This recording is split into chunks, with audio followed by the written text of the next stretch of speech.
asedane a yeye ne ntontom enkamfo eye ne dia eye nadom enti na okoda te se ufoyi ene ade achewo ti de obeka ne se awurade medase oda na se awia ne aka nyina wo de bema wo efi se woye mogatoa eda wo na yemu no na wonimo enti de ebesie wo nim bia no wonim de da wonim kura be se 2-3 years ago ni nyina wonim ana don hwe ba ko don hwe mienu de da wonim nyina awurade nim enti ade enti na uma asam na hya so uma ohaw no afa wo nipadua fa konanim na obeye de ama yada na se papa so hwe yen so na wotwe awie ye nyina mu ni ante bone ne asa babium eno se na me fa no mamo akwa abade wa ba Adom TV mo Facebook no yada mo ase na ene kwasi asampa afia amankwata maklo ma metra diamond ene yeti adwam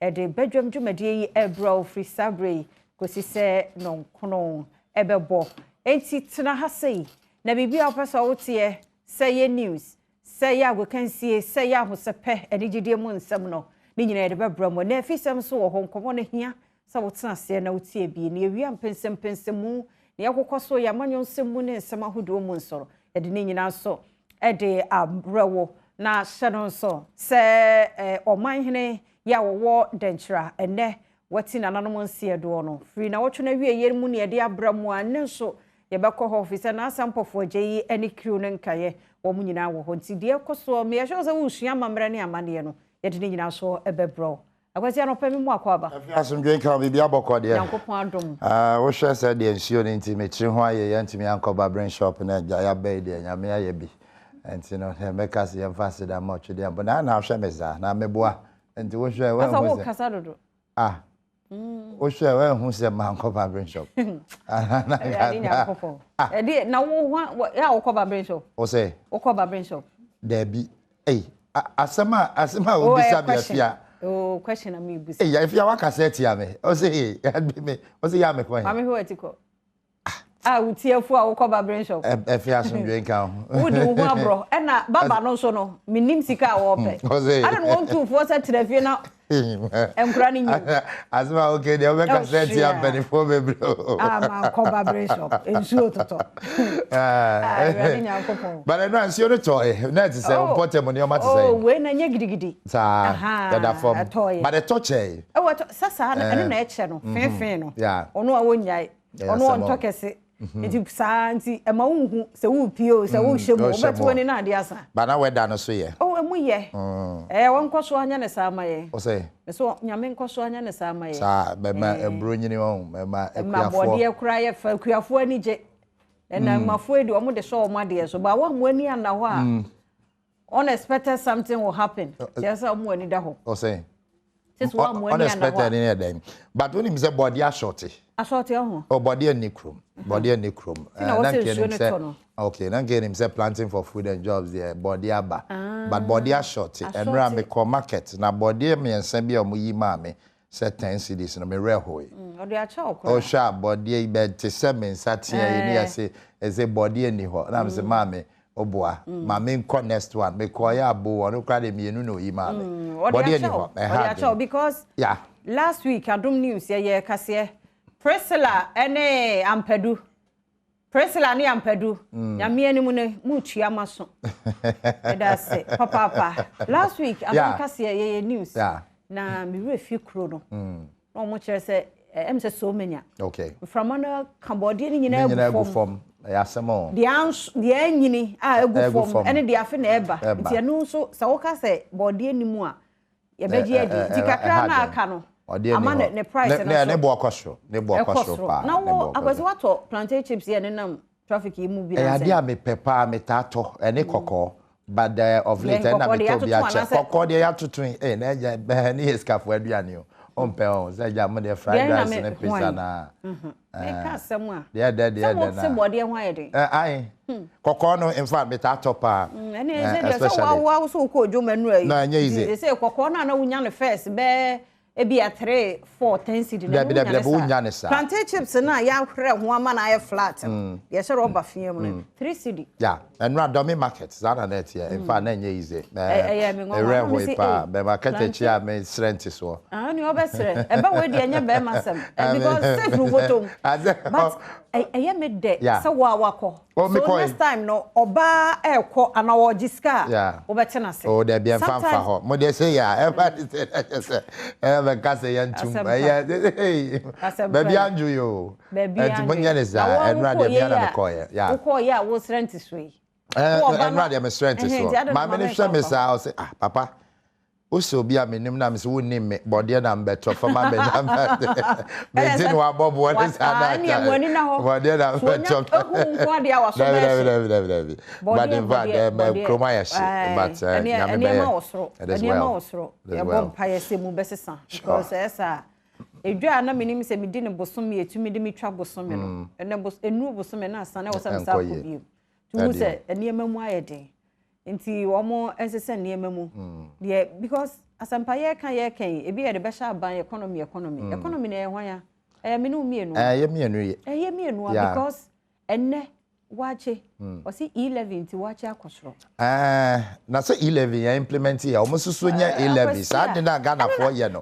na 11 ti we akosoro ya de ahye 11 ye mfiase ya na me bisa mo se de na 11 affect wache awoto I say, Xavier, or no, so, or the moment I talk, rice, no, and I make her say, fine, near my costro, or near my dear costro, and almost so to 2 medium. There's a baby or 2 was I watching who be a costro. Naka first and cow to watcher. So I say, open watching Italia. Yeah. And I watching a Gary in Italy. And no one to make watching Gary no so leaves and no so park no crown a price uncle. It's over carbomono.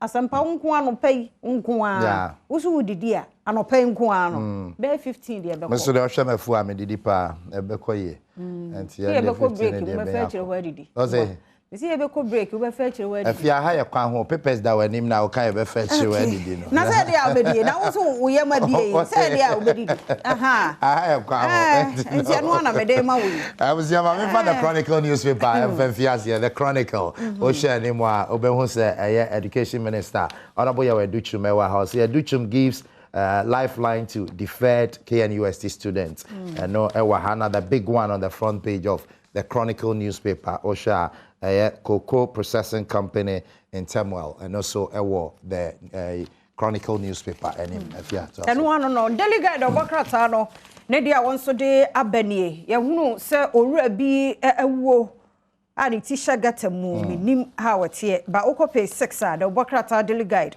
and so de aba na you say World Bank and so back Ghana ye economy no se be betimi so ejare na so ho asam eno no Dr. Richard Asante ye bo anso ene ye de no akọ housing loans scheme eho eno wo kwa akọhwe ekọ page 6 ho delegate obokrata no akwasi be kai a MPP amanyoko delegate conference no me ade no constituency conference Zayana yetu asheda na confusion bi be mu se bia next week holidays na ye nti exactly but ene wo mo asa kensi so say ebeba nti eno ehu asem ko delegate page 6 ene nsem afudu obi so ewo ho na fe watumi akenkan ti eno hu asem no wona pa agudie no so ba kire ha ene ewo ha se if you support team bay yeah team bay say Ghana house support team bay yeah me de makuma no say ba ukosku na about netball o say ukosku na about netball no me say primary na yeah then na me netball me kai no pe ba na me kwa America kwa America wow how many meters 100 meet me ko o say what you can say so me say 100 meet me ko 100 yeah sika 100 Ghana 100 by 100 100 by 100 you can say short distance no me wi o say yeah you say yeah o say short distance you go park no so asampa ena ne yedi me kwa ma body na ya you but still udi mi gina so a me ko meko America de manage ho asemo ene 400 by 400 The Oko now they are one kai. 4x1. 4x1. Yes. And was some I know that baton there now. Okay. Baton there now. Okay. Adio, I was here for. Oh, my fabre. Oh, obi oni bi awaka. Oh, mako. Say na mani no. Nti bia meet me nko. But na mani je ho. Oko school by. Dia he na wo pay me call primary war 2 brigade. Okay. Kumase me call bar school. Wow. And I'm call senior high school or Konogo Dumase. Oh, okay, of course. Oh, me call grade. Me call senior high school was Supercast. Okay, Anglican. The best school in Ghana. Yeah, Kumasi Anglican. And there sir, obi anu wode ne sabon kumbe kire na kura se kwan. Anu kan say. Abase course ye chimo ani ye shemo football. Enti no. Yeah, chemo. Na ball we share ball nko anu wakọ hene. And I did to it. Shia. I was a be a grant to Obunka. Missing the Antimon Campo. Supercars are 7 now. And one I make a. I'm Peduco. Supercars are 7 now. I am one, dear. More power. The new crusading guide, so as also the new crusading guide anymore. Also, GRA has no deal with Express Pay. Deputy Finance Minister John Kumar and the actual allegations be Honorable Sam George, Member of Parliament, Ningo Pram and the actual and Okase and Yano Creda na 11 in the May a year baso and I face so $35 million 1D1F pharmaceutical factory commission e won Ningo Pram or Mampeni a commission one district one factory in the Bako Ningo Pram e munsem e what the new crusading guide. I was young fancy here. Yeah. Cassiano Brenner. Exactly. Na yango fa Cassiano. Cassiano na fi obi ehunu de yakoso. Awesome great father. Yeah, that's it. So I'll show you a video. Make I will say, I bring you over a video on YouTube. No, one more domain that's so. I am me so. Me asu we are just a brave young quenya. The video be a debate to have what to me a share.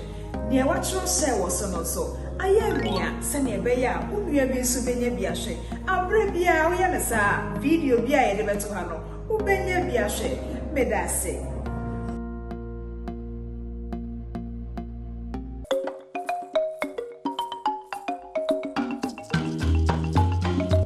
No nsia boade mama me mamu nyina ache me mo akwa Badom TV no nsia kase so enadwada no pensem asie na brason sa wotibie sa Adom kase ensam ne doso ye todwa wo mu bi ya wo betini enipa aduono 20 die wo mpra no mu odene ye de mu nchemu no ebebromo na ya konsam foforo mu ne yakohwe nipa nan ya enam nkwanhia so ntine wato nana no asie do wo ni nsem bi na no pay me de bro sa Adom TV bedwam kase medin ya fia amankwa tamaklo afia ni die mutie sede nsam ni chiremo ankasa etie enipa duono 20 wo mu pra no emu eden enemu aduono ensia so wono mo prasisi a yede wo mu nyina akọ Winneba Trauma Special Hospital enkwanhia mienu awodo esiye na wotwe wie yi entem ewo kasoa ne Cape Coast Quantempon so Adom kase etwoso. And one of the sprinter was coming ahead. Then it was a flat tire, and the tire got burst. So when I heard the sound, I know that no, there's something going to happen. So immediately the tire just got burst. The driver stepped on the brake, then the car just turned outside rear. So, but God's being good, but they were just injured, serious injuries. So they just took them to trauma hospital, which is at Winneba. Yes, you want to pain. You come car. As the Nakabik, you can send Nakabik and Sana. By Mbana, passengers from Woman okay, Kim, Naja Council, Nakabik, Nakabik, so Nakabik, no, Canigino. You know, by my people, by years of being was Kakao, Moko, a human cancer hospital. See, he said in India, Elcom, just a young alcohol, and say, I say, will be one other circumcision. Enipa 9 de won so ato nananmo nsia do e won kwanhie si ye wo kwame kwasi ene ball bamboy Quantempon no so abra shan ne number ye AP 7778-21 ya etu kwan afri kumase wa e de ekohia ka bia asai esi ne baabie a wono eye malia shan yi bi no so mo tia ento aso no Adom TV edeba.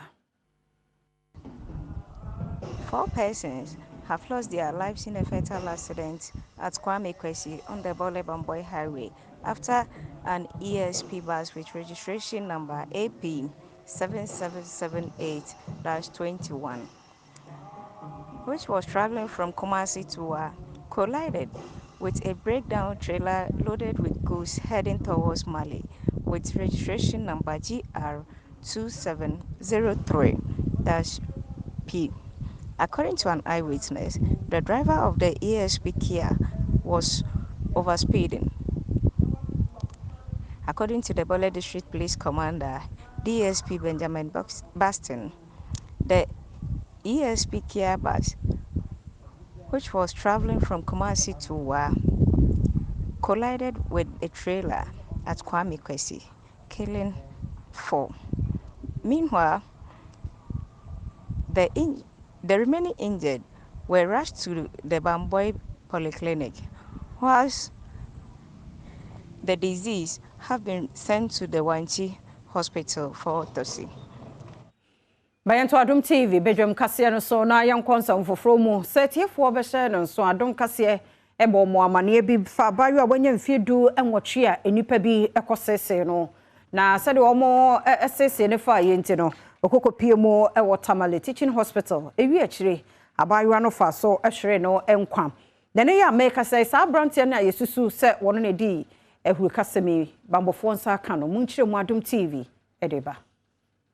When the issue broke up, we actually sent a matter to the police. The police took it up. They did everything possible to arrest the guy. It was unsuccessful. The guy finally has to flee from the community to the southern part of the nation. So later he returned in the month of, the last week of March, and was in the community. So we again prompt the police that the guy, as we speak, is in the community. So the police in the first time tried to see if they can arrest him alone. They tried and they didn't succeed. So we just have to support them with people outside the police regime to assist them from the community level to be able to arrest him. And that is how come we've been able to have him behind bars. Ochiso ewa asin South mensini numu ewo mfimfini mantemu eye ensuo ochi nana eni samso nti se adehye no efiri kuro foforo akofoforo mu a gese wo edi boat na ekobewi akire na ebunkama tonsuo mu wo betimi adware de no wafa ho de wantumi de a na de wo kɔ enam so ma nipa be dudie wo nam so ahwe won kɔ akora no wanya mfie mienu eka ho bi hwere ne nkwa nne nyame ayadom ama adwumaku bi enhye abanyase akwakoye bridge ewo sa ensuo oche no so ehun sam kan Adom TV eto so Nshei ense kasha no wakumi nipa mense be 10 ene nemro ye but still ye wa ha ye boys no ye dwale sa ye ho nti 3 days o ya man ya ne enenam hwenu mu a ne yakopie no so bonsa bi wo ho na mfoni bi aso Natalia no hange no because of say what to mu a chinti on na high pa na high nsunu the problem aba ma of us ne ba ne yiro bo wo che so ha wade ne be kura odu hia na nchaman opim adema wo wa nsunu mo chamel mi ya wo gu nsunu mu nti wo gu nsunu mu wo de mpanyefo de ho fi mu pui na ma abofra ketwa ne de wa ma hwewi ya hunu bi wo sa yin nso do ma ko de do so se ne se bana se wonye qualified driver wo driver him man na se pima be ba ne da na se wonye bi so wonye adware da na do off na do kwa wo mebie Mayento akase no so ne yankwa amanyosemo na pani ba ko odi akotene MPP amanyuko mu e wo German South se nye no koreda se wo mato wo polling station election no se de John Bodo ye twetwere ni de ma MPP amanyuko no e de ton centrefo animu no de yete ya ne se beton forms e party office na forms betoni be kan se beton na mienu eye wukoda na ya woda wukoda ye nyina ye gya ye adwuma yo ebetena drobo kurum hai eye twene se ye be hu se beton forms na nka ya ba betu batobi anuanom amanvo betena party office fra no pako si anwumre committee abati abede be ye elections no be meeting banweda ediko si be 5 o'clock na bebe gina ho say beton forms 45 minutes to 1 hour ne be pon ye na beka kire party members say ade achen ya woda bia ndware mefa form ni bi ya woda manfo firi bakura ase fa pragia ja badwumayo ja ba form kro teacher fo be yem bango class bebe fa forms akọ contest elections the betna party office friend no pa ko si anyu Mayento so na school for yeah wa Betifi Presby Senior High School ya wo some 150 and nay wo makwa moja e wo Kwawu East Mensimu wo Poyamantemo de ama National Blood Service. Senya enkofo ewu just because of say omuni moja no na ene kam say me betwi me de no ntimi save obi so life no no so etimi atwe save obi de. Donating blood is very good and it's good to save people's lives too. And I'm happy to donate for someone to save someone's life. Chimoja enye mpacho misiro bia se obi ambe chibi embo adofo obi oda mpemu onyamoja santi obi entimi ambonti ewu pacho tena nankofo kanam ka se yehu so me be chimi ame se enyehu pacho misiro bibia so ambra number boa wo blood donation no fambo adofo. Ghana Coalition of NGOs in malaria yeshishemu bia ma beto dwasa to emantemo efe 3D ade no wo 2029 mu no wo mo ena na wo so ho nchemu aduonu enso a wo de toto enkramanta mi mu a wo mo de ekura na ewo efomo ho nchemu emienu Adom TV etwaso. Can say advancing the fight. Malaria intervention should be community centered.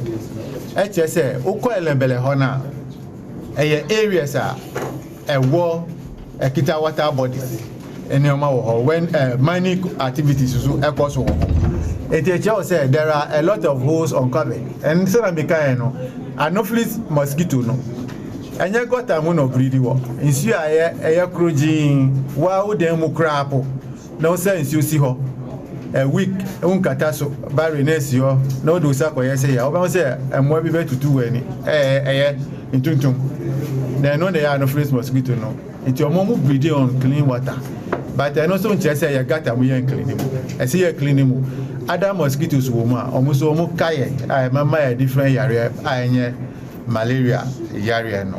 And when I say Western region Belahono more endemic you know, because of water bodies in your manner a war on and also eka. What you told Nananmatan Kunya wo Ogwa Traditional Council no enim se wanyen kaidum bi emfama ye nananom a wo moko ye eje ensase no free abrofo no ensemo no wanyen kaidum bi emfama wo. Unfortunately, in modern Ghana history or political history is centered around the period from 1947 to date. So when I put up my residence in Cape Coast, I decided to build a fountain and surround it with a bust of these unsung heroes in recognition of their toil and sacrifices trying to liberate the country from colonial rule. Maminyina no so na Adom TV Badwam kase anopai no menfancy ha medi afia amankwa tamaklo meku agudie monsem Professor Ike Wallace etwaso. So I should be say often. You be here one say, subscribe, share, like it, na comment. Na videos be brain never grow. So be ya for and show. Adom TV, Adom FM. Ya what the mama. Me that's it.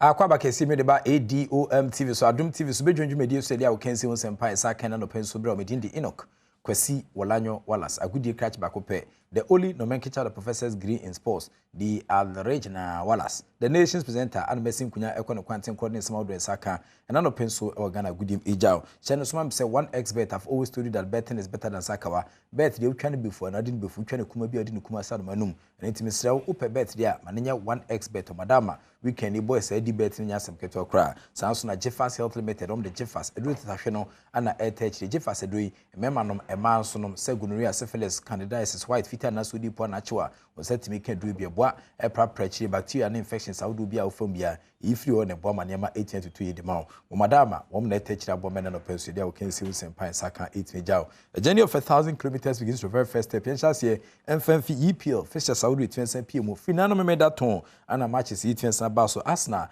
Etche Manchester United, Macami, and something Canabako, Leicester City, Aston Villa, 90 minutes of soccer fiesta, the scoreline was barren. Say EPL matches Saudi 20 to Johnny Dehunsun and soccer crate major and Yamia Doma. And Nedra de Yumi Besson no so say Ghana Crystal Palace Beton Cedar Felix United. Na also HSC can Afientin Tom El Spanish La Liga was spinning Montensono. I can't say back when also it met off money more than a panel. Sabrina Air Barcelona, one more any Real Vallecano, and a dear King City and Samboso. Barcelona for transfer Vallecano for a become a cabacqua, almost so Antony Antia Kinsino. Nese was Spanish La Liga in Barcelona for some common on transmit from a cabacqua. With me say Ampanema Yadi Edema Barcelona, but in Germany, Bundesliga League Nimno, a Horna cut 3 matches to end the season, but Menoka say Bayern Munich for 18 qualified da Omana Titan fee. Now Omachi Borussia Dortmund full from 3-1. Nana Memeda and almost secure 10th State Bundesliga title na and no Abuaman Yama 18 Kwediamom goes to no Abrantia in Sergio Gnabry and after Robert Lewandowski na fins with Jamal Musiala, one more and the twin samples what Emma Bavarian Giants no, one more Eddie Comoni. Tinese Bayern Munich for Etimaji a league title no require 3 matches or Germany Bundesliga League but your call Air France and Montensoa also story near different Obetise Lampoleon Averse Trasa Soda Image Zupa nese French for no any abre Paris Saint-Germain for and so Etienne winning League 1 title na omo draw with Lens for Memede and Asa Asemi AC for Etime able draw 1-1 but a title winning goal and with me Sanchaya and ama omo peja French League 1 match no na sa Kings League no e dey see almost so but yentin tom e Ghana Premier League mo na afehwe ni kan semetin PM 26 with fixtures Kings ya etimi e ba so ye hyase na no memeda Accra Lions for transfer has of Fuketwa meka polo miensa o mantimi ante enu akwese da matches no san to so a Dreams Football Club ni Kumasi Kemfire Alhaji Abdul Karim Gusa team wom so 90 minutes omo bo 1-1 na afi bibia ni Gold Stars and 11 Wonders so bo 1-1 na afi Brekum Chelsea 1 Atlanta Stars 0 Great Olympic 0 As Good 1 Mediama Sporting Club 1 Wafa 0, Elimina Sharks 1, RTU 1, and Afi Kumasi Asan Koroko, Omo Transima Legon City, Echo Meka Polo Miensa, Emma Omutin Timu Bako. Ene, Bibia Bitrema, Bichem United, Beton Cedar Carolina United at 3 p.m. and Asakins, Kessian so, a bit me as Santofem. Here is Salifu! Apia Kubinaus, Daniel Friabani makes it 1-0 for the Fabians. Hatzabok the lead, the Fabians pushing for the second, and what a goal they scored. Brilliant goal from Ejenin Boateng. Muntari's corner.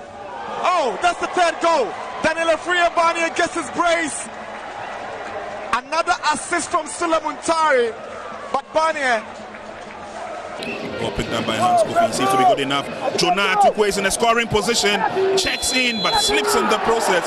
Ball is cleared, but Salom Yao Bless has given the advantage of a penalty. It's himself big in the goal post here. Legon Cities go 1-2-3. Let's go number 1 for Legon Cities. It's crossed in nicely. Oh! Where was the marking? He registers a goal in his name.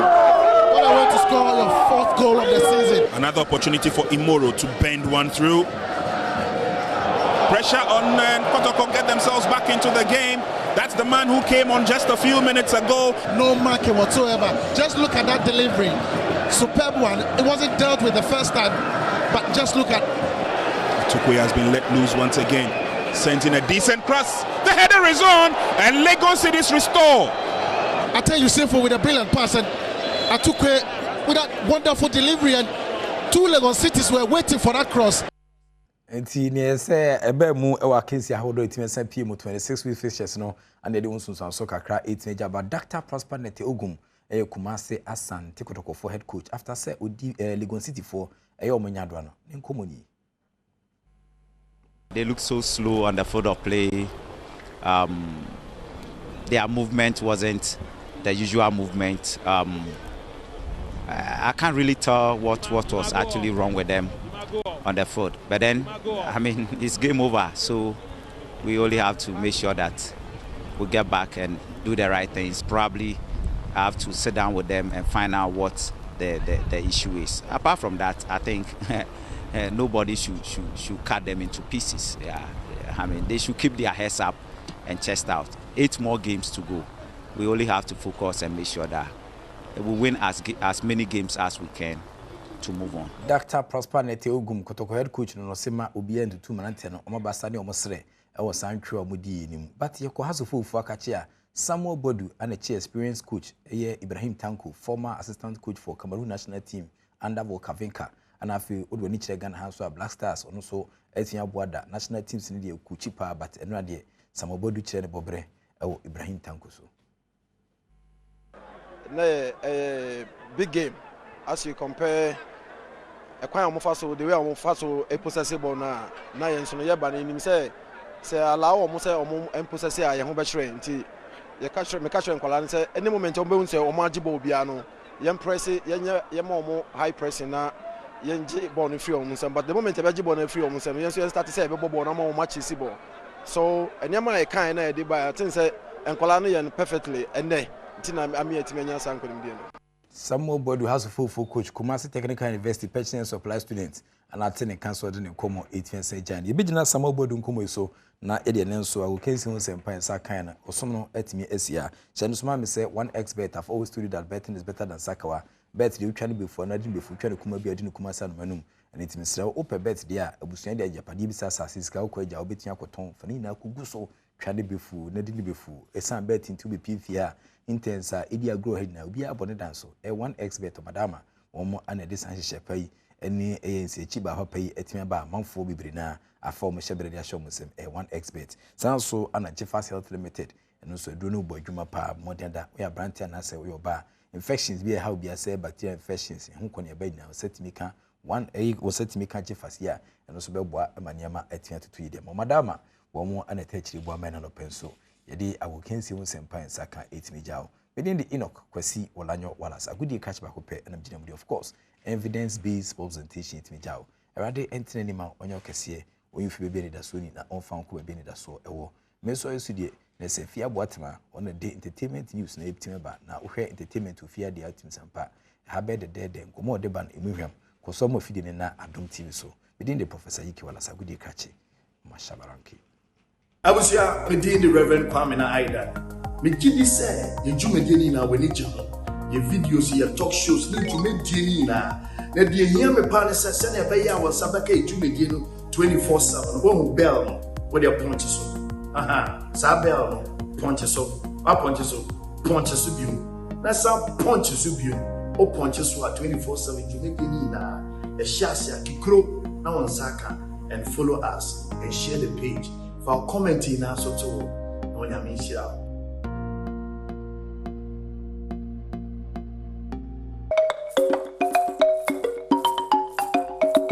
Good morning, Mama Kawa so kombra usape jumezedo na ede mo puni show no mo wie no na mafre water call me water call wo show no do awubia pedeze wa brabo ezemanyame no mo bo wie asampa no bo wie pepepepe no na as a life abata sa water call no wa asama water call me no wa hade na agrada na ne pei we so masan de mi wie apa me friend am water call no na quickly no me peda me bi sa asemo na ye na start see say wo for phone na watch a video one was this one enyim no watch a video keke kansa ma was mo obi don check nhwe de asemo ma ke ye hwa na anye na ansa na we poster because why wide one filter one no edit we access to be 600,000 people via Instagram and they be through Facebook and we access to be 1 million people and just they be here social media manager na e be here obi a itwa video ni wi a nimpa no bo hwehwe ma na wa hwe oh you fine ahan consider candidate ehu dem roba ya e be sound intelligence kakra because sometimes what to for phone work can say bia adwuno a nti yin so nto tumtwa ya post ya who the cap fits. Let them wear it. No has a maranya. Na and that muhu ni video be into no mamba kan ha some na minyo who phone call because me pede mudokom. Na UCC how far now? University of Cape Coast. University of choice. Ebe nanka mukrom for the can one what to do. Ana asam no one mom okay anyways. I will share video yi ehu. Na yembre sisi ana yenzo ho komo. Share video yi. Kevin boy. Kevin boy. Kevin boy.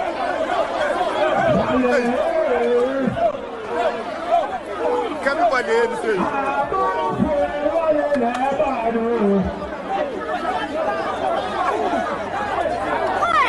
Kevin boy. Kevin boy. Kevin boy. I got you to bra.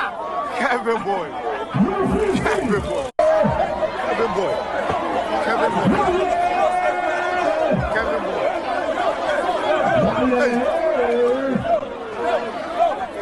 Kevin boy dey say.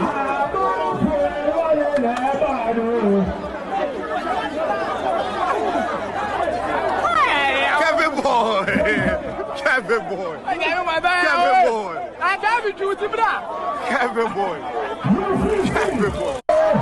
Kevin boy. Let's go.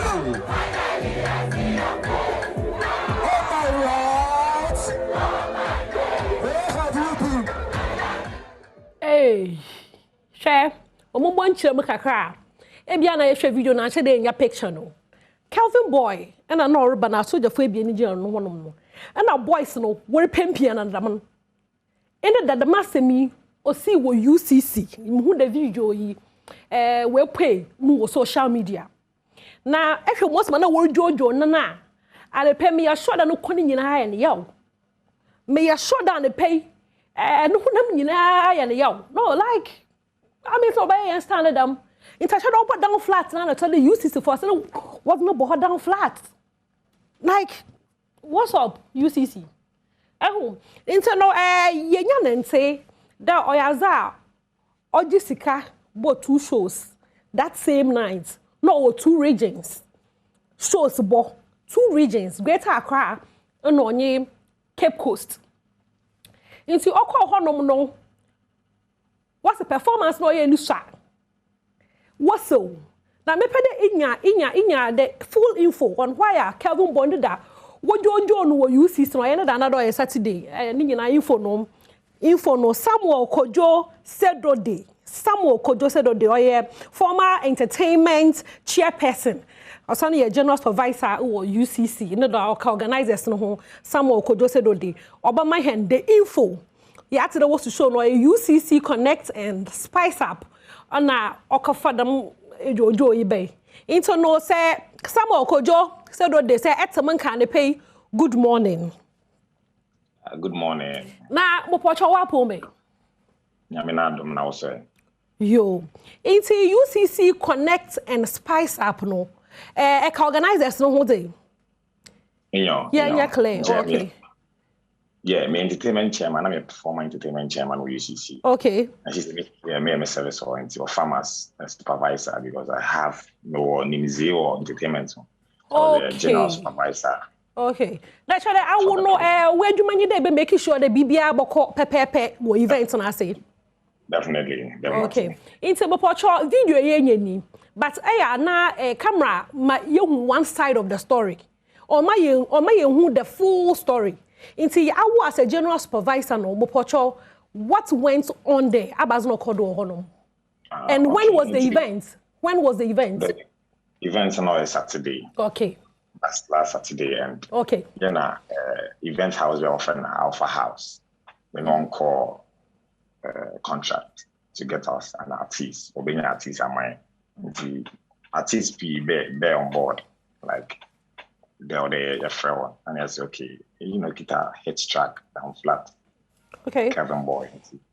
You should hold on to Kelvin Boy. The man be Saturday, not knowing contract one can change there or program will baby. One can change. Until program starts 7. At 7, and you see that you see I will a fancy cake. You see additional day 7 o'clock. Now go from bed. You start your mount is stage. People are still learning. We share because Saturday, Sunday be more crazy now. Want to Mumba 7 o'clock. Now a friend 7 there, you're on your way coming. I want to head artist. I want to be grace occasion am I. And you call us 7 o'clock that you're on your way come, you want to come. Obudru 8:23, exactly 8:23 and I can't Obudru. Now go for baby, one bed them. 8:23 and we're like, no. Your campus artists or while they promote one because they want to be like you. By the way, today you have to promote their music. Into your shower chain. Because contrast in what I will never last. We have to do. We have a lineup. How do you follow? How do you follow? The Kofuga perform. Be a mashup. Be a Shutterstone mashup. Be a Nyoma Debris. And we send. Yes, Sani Yima indeed. DDGH. The manager DDGH. Sending information man. The day lineup in your day. On over grace period at 12, 11:30, 12 there. And what I say? Later 8 o'clock, 20 something, we'll be drew there over there or perform. No occur. Why? The reason is our program for work. In some there oba. Now over perform no occur. And we're like, no. That's a crowd okay, one doors to be one doors to them. And the video when and go for pushing security for SRC president. Contract no say no, them now you can. A bit ballet into young Penema I'm full stage now. And you know, in the event house, when you're there, so full stage there, why and not says it? There, obey and wabba, full stage there, why and not says it? So you're preventing their own food, then stage in a big offer bed. Now, into me, prayer fund, and I be what by program Nasipo, we can't into him prayer fund or something of our money. Until we had to prevent him from climbing the stage. So we told the security guards, they catch on there, no. Wabano, up performing all corner. Even there, like, I mind tangible reason there in the day, as our program will be another university. And we are the first university, we are the best university in West Africa.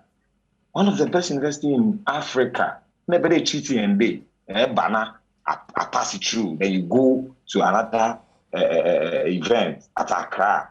No, what's the UPSC? You say, I don't know. And it was bad. I don't know why they are cheating us this way. I don't know why. Samuel. So, hello. Mopocho, ye tobar me henati. Yata se de chede. Na video no, or yaza no performing yet. Na worry preventing from performing. From climbing the stage. In such a the other way around. Door performing. No pedoko. But still performing less than 30 minutes because not the way I just can't even but off stage no you know okay na time no wa bo bayan hin dam time no performing no about 8:23 exactly 8:23 perform no perform time ben your man perform full stage in 10 o'clock or 10:07 yes okay 10:07 he said you're holding on from 8:23 no bad so first we obey no bad over perform okay into ne DJ be set it up and it's no we have plans and they send my old friends manager okay nti onim that day no bokodo into me embassy says be perform na eko and as you know wouldn't do that performing you man performing number 5 but I short and pedo be ya dey no nji oye nkaka the energy kakra shema na wa cut and fast na why later down flat ka no obodo gban on bodo perform and I go fun ye dey down flat perform down flat I brought down flat you so na dem wo fra ne bay okay more brand there that first okay and I say no wouldn't allow that na okita any manager no one disrespectful manager DDGH or bar stage get J mic free MC name same like by force or definition him there no they had another program so but you know back to Accra if you Accra send back or there and can grace them period them in first okay and sana abake post that don't pen them because Cape you know when they Cape you know maybe I don't know what matter say about Cape Kojo madasa papa una mayate za okodo na se nti no aya ne pay won kodo na wonye won adwuma pa wo ai won kodo na wonye adwuma pa madasa papa dey a chechirem yi ase bibi enye besan so na ya afro biom nyame shiro bebre na no wa samara nyam po cho is men just kabo show say bien in two regions between Cape Coast na akwantama po 2 hours so ne dey npo no na nka agi moto ese enyim na nka akọ enyim but ehwe mo so ananka no kwanda so nyine wan Charles ogbakakra wa ha no ogbakakra wa ha Kelvin boy here because shows no omba wa wadam it is all bandama no so dey wan egba ha kakra na agba kakra na agi kakra no ho asamai na wan fe yo Kelvin boy and pay you sorry minima de say enyi nsu bi atwetwe ho a because the boy see one spell kra sika bi ho wonzo sika bi ho wonzinta wo no ye face ha dey nam mi shefie odo for weekend in munya no raba no trend beke son of Jacob album launch na say mi share if yodo na mi yin zizi nkomo bia Sunday na me hu da shata wale aye tweet bi da wa fin me raba no wa responded on fin kra osa shata me feel kra na mi bi san na afi opa ndan na sisi a shata wale nka nyin wa dan fo fe ese amfini oba ma answer ko me yenti fine. Oh, Saturday, oh no, my money distant kakra. Yes, I say, Abwa beka wife runs, I want to me. And I mean, so I'm a very, very good person. I come Emre, obit me, I'm born in that HM, and so what did he? Oh, but I'm because I'm a broken heart. Broken hearts, you don't just get broken heart from relationship. What down for bit my break, what down for open us them, you write for them, but then in return, they play, you know. It's very, yeah. And so I just give him distance. I don't hate him. I just give him a distance. Oh, betray you, huh? Oh, boy. He disappointed me. Disappointed. So, up our chokra now. Oh, up on my child. Oh, I'm forgiving, but me, man, is our energy, beam. Oh, so we all born once, twice. I was so wow, and I was so sweet, free born in our own. Now, oh man, the distance. I'm gonna love him from afar. Yeah. Now, no, the young who, if you're done, Shatawale, that friendship before. Not like before. But it's not dead. Our friendship is not, and yeah, but like it will look like it's dead because the energy now the man in the beginning, no, mean to me, man is high energy. What I say? I'm family. Like I said, of family phone. I can't say of family phone. Do you get what I'm saying? Yeah, he's like Charlie. I'm a good man. Like he really hurt me. Oh, means so I don't think so. He cares. I don't think he cares. He feels like, oh, if you're already over forget today, be okay, but nah, I'm done. Oh, vibe. No, oh, man, you'll be for a while. No, man, vibe, right? What's a man? Shata, why disappointed if you're though? Eh? I mean, Rabbe, you say, I didn't Shata. Okay. Our husband for Manuntum, Munkomenyim. Aye. Now, Murukomenyim, my weekend, one of the biggest shows in the world, or called Jona Merchere, Accra in Paris. Accra in Paris. And event of a friend, most of the big stars are Ghana had was one called Paris. Mokakoye some outstanding performances. Whoa! Ghana stars. Nyame insho bebre for taking us to the world. Now, ambassador no. Moko abana oboni tina show. Why as papa the wotumna woma iyi oya possible. But are nyame insho nyina bebre. Into no woma share highlights of the show no na yembre sisia.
event you know or big papa shout out to Sako there, shout out to Stoneboy, shout out to Kobna. Oh, we're making Ghana proud. We're making Ghana proud. One of so gu ase honom no so no. Nyame show one bebre that well attend the event no in their numbers. Wow, people, and then the love there was serious. Family, oh boys no. And then that Saturday no was say my hand papa over France on no ambassador French ambassador nyame in show bebrebe na yesterday Sunday no KB kobna twa light soup bi pa anya sam kakra ba hey one more so was Zion Felix we saw you na fufa wolizi okay mata sinta no ba mu fancy hade ai na mon sorodo na nyame adoma Wednesday and some care na metuma fama on the nina na mesbabo sana membre na yembre mizineze mami boatma the fantido president for the Brothers and Sisters Association there Esther Ann no chumenyim Sandra sana kapo yem producer one more bebu so maso no hinyina no camera sound nyame show bebre masoro ni tawase se wa hwe video ami gidi se wo hwe video wani anchi die me pese wo yele se o hu adoma ne da fa won se teams na subscribe subscribe ya video bia e betu go bia obenya kwenya na wo so wati bia hwe enye no like na share dia me pese wo ye ne se sign fa wo team share so na wo wie bi so enye bi na wo so mfa mo bi na e kom na ye koye ni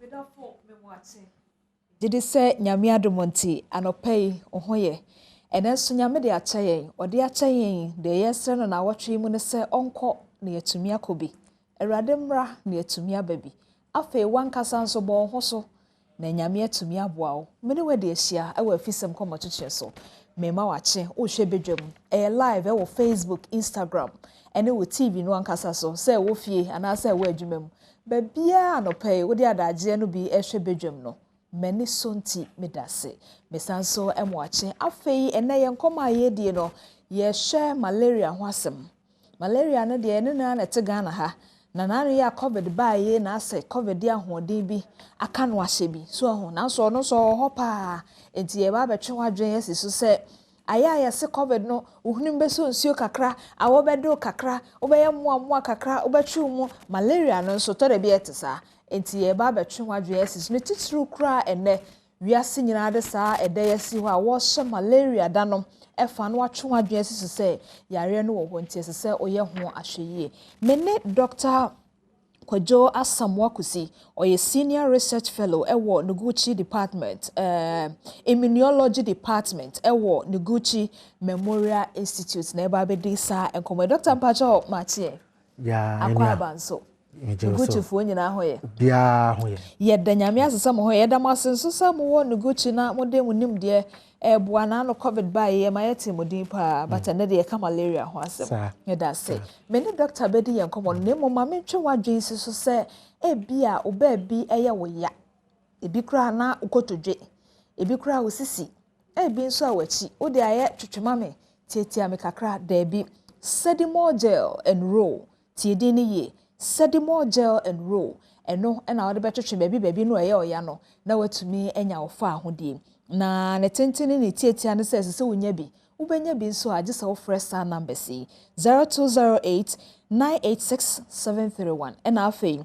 0208 219 ashama yankasa enetema ena womo ewo say HD plus na ma TV hwa ye de wo ye Android phone bi samia na wako Play Store no wo ye Apple phone bi nso se Presla no ma na do ani a kire Apple Store no na wa download do HD plus na be ma wo TV hwe no ahoto so bebem wo de obibi kra na wo ye ni jade a hwe TV sa memu nhye ahwe yi a akoma akonhoma mu ahye ye bebiri mu ofie pause no download to ho baby a wokobia ba baby a sha ase fi ye ne baby kodu ye no otimi to aso ekọwati kra kọhwe ewie eno na ama HD esese wonya bi ewo fie afen so GR say or the tax stamp biaba na sa tax stamp a odi abe e ba bebo atuturu wo mo a bia wo adwuma se oye tire opamade wo hu sa nwuma efo carpenter fo ne ade no eba beboa ma betumi atua woto no a wadwuma so bɛkɔ so na Ghana nso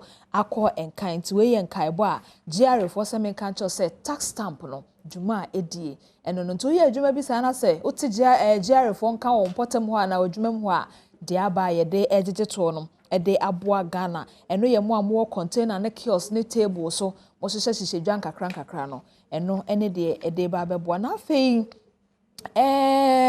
Piwak Healthcare for nso the 3P garlic mixture ba eno no ebe buama nkwam wo mu na konkan no na afi so blood pressure no me kire ayidi etaka no BP no ba be ye ehon siesie e de ama o menstrual pain no ne sugar high level ni nyina no we na ohia na etumi aboa na mame mo amane se na no BC for no kire wi no besi na e bi kura wo ba no computer ni nya ba bi mpomfa ne nkotoye enso obo moden ha ho St. Andrew Senior High School wo obema obaby papa ma obana ko school akwa ade ye frɛ won fa sa number si so 0244 696911 and 0257 312448 St. Andrew Senior High School grade A private school a mechanical say almost say we are always in the lead and indeed compound hoko he obehu say they are in the lead as a doba etumi ekohobi me wo edwaton de pia no pa me de besom office so na mum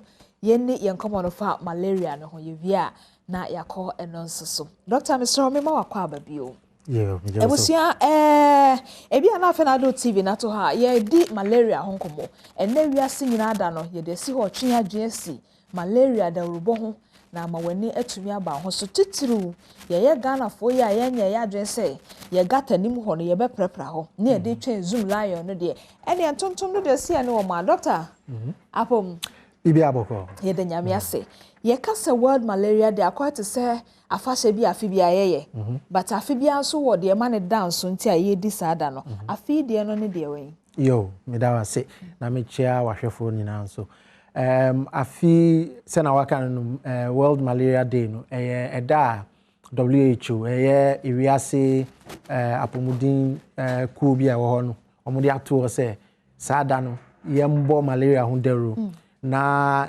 yemfampe sena yebebre yare na se ewo amama nyina so nti ene ye sada no nti the whole world enye Ghana hanko the whole world no baby a malaria wo bia and even baby a bi ni kra no almost support fight against malaria no munina ebo hu dero se na ye benya ye frɛ no awareness na nkofo ani aba mo hu so se saa yare ne da ho wo ho ɛwo se yakutia no nti eno ne ejumadi a ye die ne ba ko bi apia me pa che se ye wo aman bi ana se kro bi wo a malaria hawom na so mo kra de mo ho agye da robo nim sa ena ye tete emfikyire ho na ye kyekere ball na ye de so ho de me pa che ye apart from ball ankasa no kra ba bi wo ho no ma ebi no mote a efie na ankasa kra mu afudodo efie no mu afudodo ebi no so tete ba edwa ehwedwom said aye hotie ebinom tete be gatas akese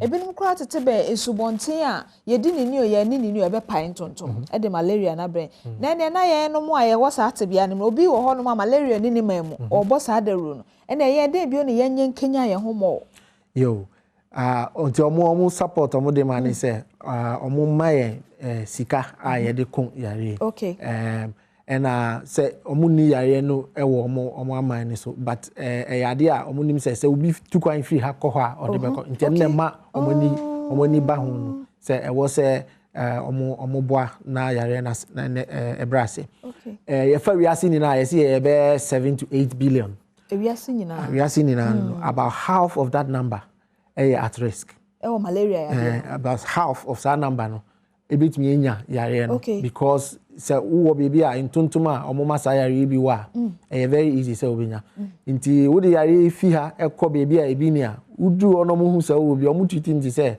de wonya covid ye be isolate you say because malaria na sai won se baby a wo no se wo bi na intontom na omo transmit no wo ho no mo be ka o betimi de am obi foforo but se untumi fi ni pa ba ko mu nko the other person chi se intontom aka no de akoma the next person intontom krona bia obeka me amenya no obeka wa onso benya so cow na wo nya bi no of otwe moja ne kakra a few days time na omo apai wo ntuntum no madru de osan ka obi fufuro a obetimi de ama no I see ha nti sa na akoye nti yen ya hey ho se obia se na wo kan say efie twa ye ho hia asemo ade a enye adepa na ade ba ko won se ntuntum no kra no omo nheda mpai wo insufimu omo just a very clear water no omo tumi pai wo nti niam ate say car tires ena sachet water wrapper no a ye jai atutu ho a insu egugu mu no se so to na be time a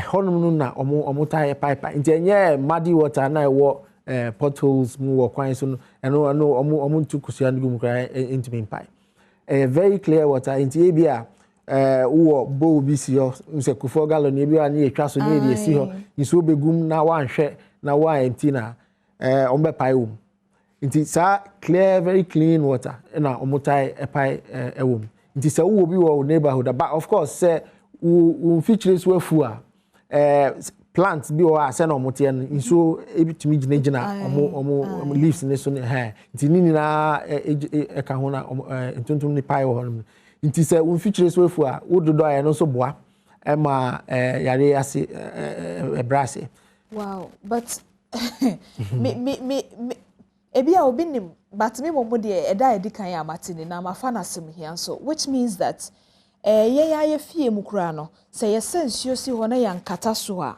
entontom timi pai wo ma obeka ye na enya malaria enti emfa ho ni efi a ye no a ye hu say no breeding tontom no ye yankasa ye fie mu enti je say efie bi o ha akomu a ade a yekonsuo gum no bo sa hwe nkata so esi honom saa na ekobi gum na bi o so esi honom a ye nkon ho tutum sententan kra abani ni nyina de malaria bre eno na ye dangerous say ade a udi see o na within 24 hours 48 hours where you see so no na wa safofro eno ye okay but isu a udi be see o e bi a 1 week na isi ho na wonye ne hwe sentuntum akoto aguma ebetimi apai enti titru ya yete emiaye bia ya ensuo ho oden no wo se te se ensuo kra na eto a yesosogu ye pan adem na esi ho na bia bosome na eyusu no kakra wo dem ho so hu se ntontom ho che se wo frefre yare ama at the same time so be kom se ensuo no se yesa bi no mu ene ebe ni den ye twa esi so se ye ka se malaria entontom be ma malaria kwan ye fa so a etumi eba no bi ni nti obi ho beka se obi de mi si okra nsi abonten esi dem tontom timi radem enti wonsuo no esi ho no mo no a wabie so ato ho no efi na ekọ no ya hweye e na doke ba ko so ka ye sesa ahwefo ye ho ahweye ne se pure water na no mo ye na oto rubber ne tochene no won se bi anka wo mu kra ye mutimi tim fifire tontom nya mu kwan a okotokosua wo mu eno de enye je so be komu kra se eto ho na na so be gina so na se de ensuo to ye ensuo na egugu so no wonya kwanya no pe watokosua beto egum ti se no da wa a few days na obia anko movie na ebe pai wo wahu eye ne ye ka se udu kwan ho ne ade bibia si ho se fa enwura shema menka se ye zoom lion fo adwuma because zoom lion wura no wono woni mu nro na ye de boy ho ban fi ni we hu no nti entontom no onkowe no wo na abebre adesuade mienu apie ha pa che se me to a chene keke no entontom ho no pe because on pensu fi no nti empempi no so mo ewo krom no kra tumi nya malaria na de owe kra se na ye tu galamsey a pit mu nsuo bi ho no te ho no nya malaria just a one person sufino omon pen sufino by bi o ha in fact malaria no na siche Italian na siche any bad air nti almost starting who sayari titi no na omo associate yare no with baby a in so tight okay and as a mashi area na as a scent kakra ho but even a honum na na wo baby what is near clear kakra anya baby very muddy because omo tugu sansonum na intimi pai inti omo pe very clear water tuntum no no matter omo kosia na gum a few days na apai okay okay enti ye boye ho ban na mosomo boye kokko na ye suade no na mo kire yen say aya empempi no ti se de medical kan no Ubon so bi a ne tifa ya ne saa dwa ne saa obi ho ba twetwe ne mu saa bi o ada ne nyina se wa boto ayam no se ase me yenya malaria na saa ho no aya ya dwen na kire se ase me yenya malaria de na aya yenye wo bra ye hu saa symptoms no ye nipaduam na nso ebi kura na nye bia ana ebi nso kura na ye bia yenye de yo me da se symptoms no saa na tie your friend non specific symptoms just say symptoms are yare bebre bitumi ama wanya sa malaria no sena o feeling tibia utia o ya ana wanya fever covid tumi ma sa nyame unya yellow fever o betumi anya sa symptoms inti the here ni say na malaria control program for bo hu dero ni say unya sa symptoms na very important say won koto edru say we ya malaria ebi ana nya malaria na ye bibi fufuro. The first thing I also hear is over testing. Say you go hospital and what test you. These days, even pharmacies or more testing. The first thing is over testing. We at the cry, Emma unyasa symptoms no. And sana what for treatment. We yes sana eboa or nema menu. Emma unhu yare no de yare cry ayo na what's unknown them. And in terms of say collecting information on malaria no. Your friend be suspected cases and a confirmed cases. Okay. Suspected case near Tisesa na okan. Utia oya when ya fever. Me say malaria. Confirmed case near the wakon ya test ni hu say we and no na ye pese yemma and no nkosoro. Because no ma ye hu say yare no say na edu e wo man mu. Inti say we yare na one faster procedure na wa okoto we do bia and no health system name capture. Inti ye nya sa information ti be me aba say in terms hey nipa bibre nya malaria ba obi akubu nimtri o baby e no benum inti system name capture ti ye hu say nipa bibre wa ha omo ta nya malaria yes na e do time a ye chiche resources a e de ku malaria na ka say wa ha de malaria na ni ha hana e wo bibre near the resources ni na akọ because resources na kakra bi because omo chiche no say na e be so obia inti information capture is very important. In America, we say even starting here COVID vaccinations. Metiasembia na emengwa yi. Say you can say omo manya ibia o diabetes and high blood pressure. Muna yebema mo vaccines ne first. Obi to me can say or high blood pressure only be because of the vaccine. Wow. But mistake I always say. Yeah, capture national database. Okay. Inti ukoka se wo diabetes, we need diabetes. Na che say in the record na ko say nipa say the word inti message Ghana for. I was say yeah truthful. Na because bibi kitwe bi a obeye no, obedwin say we me kwa yenya nipa 10, 100 or more yes ebe distort the data no so much. Inti ebe say wo malaria na wo feel symptoms na wo be ko ayarisabia na wire test. Na when say truly malaria na fe doctors na ma ehu adura bit media asaw yare efutu sem ni nyina na say esan say anano doctor Kojo Samwakosinum ko entity esa doctor for na wonka ho enti wo hu saa ensenkyerene no woni peduane mu a emfa wadwen emu sese na eyeme afei kai ne hu say oman no kanko ne mpuntuo na ayeka na ni nyina akɔwie data yeka data ne den yedodo ya ahe sen na esi sen na efrim ehe na fibaye ni nyina na de boaboa no enti emfa ho se wankasankasa ho no aya asa adwen oman no nso ho na kwana ye ncheke na ya kyero eneni pamienu ne bae so omanya bi eneni pamiensa na omunya yo ho atowom ni nyina na ye boaboa no enti eye odi enim tree no sori anu anom nyemumu no aya bisemu ansa ko test ne hwese wanya bia ansa na obenom a wanom yeda doctor se no na doctor afi bia onsa ya mo asem ti amode to so ho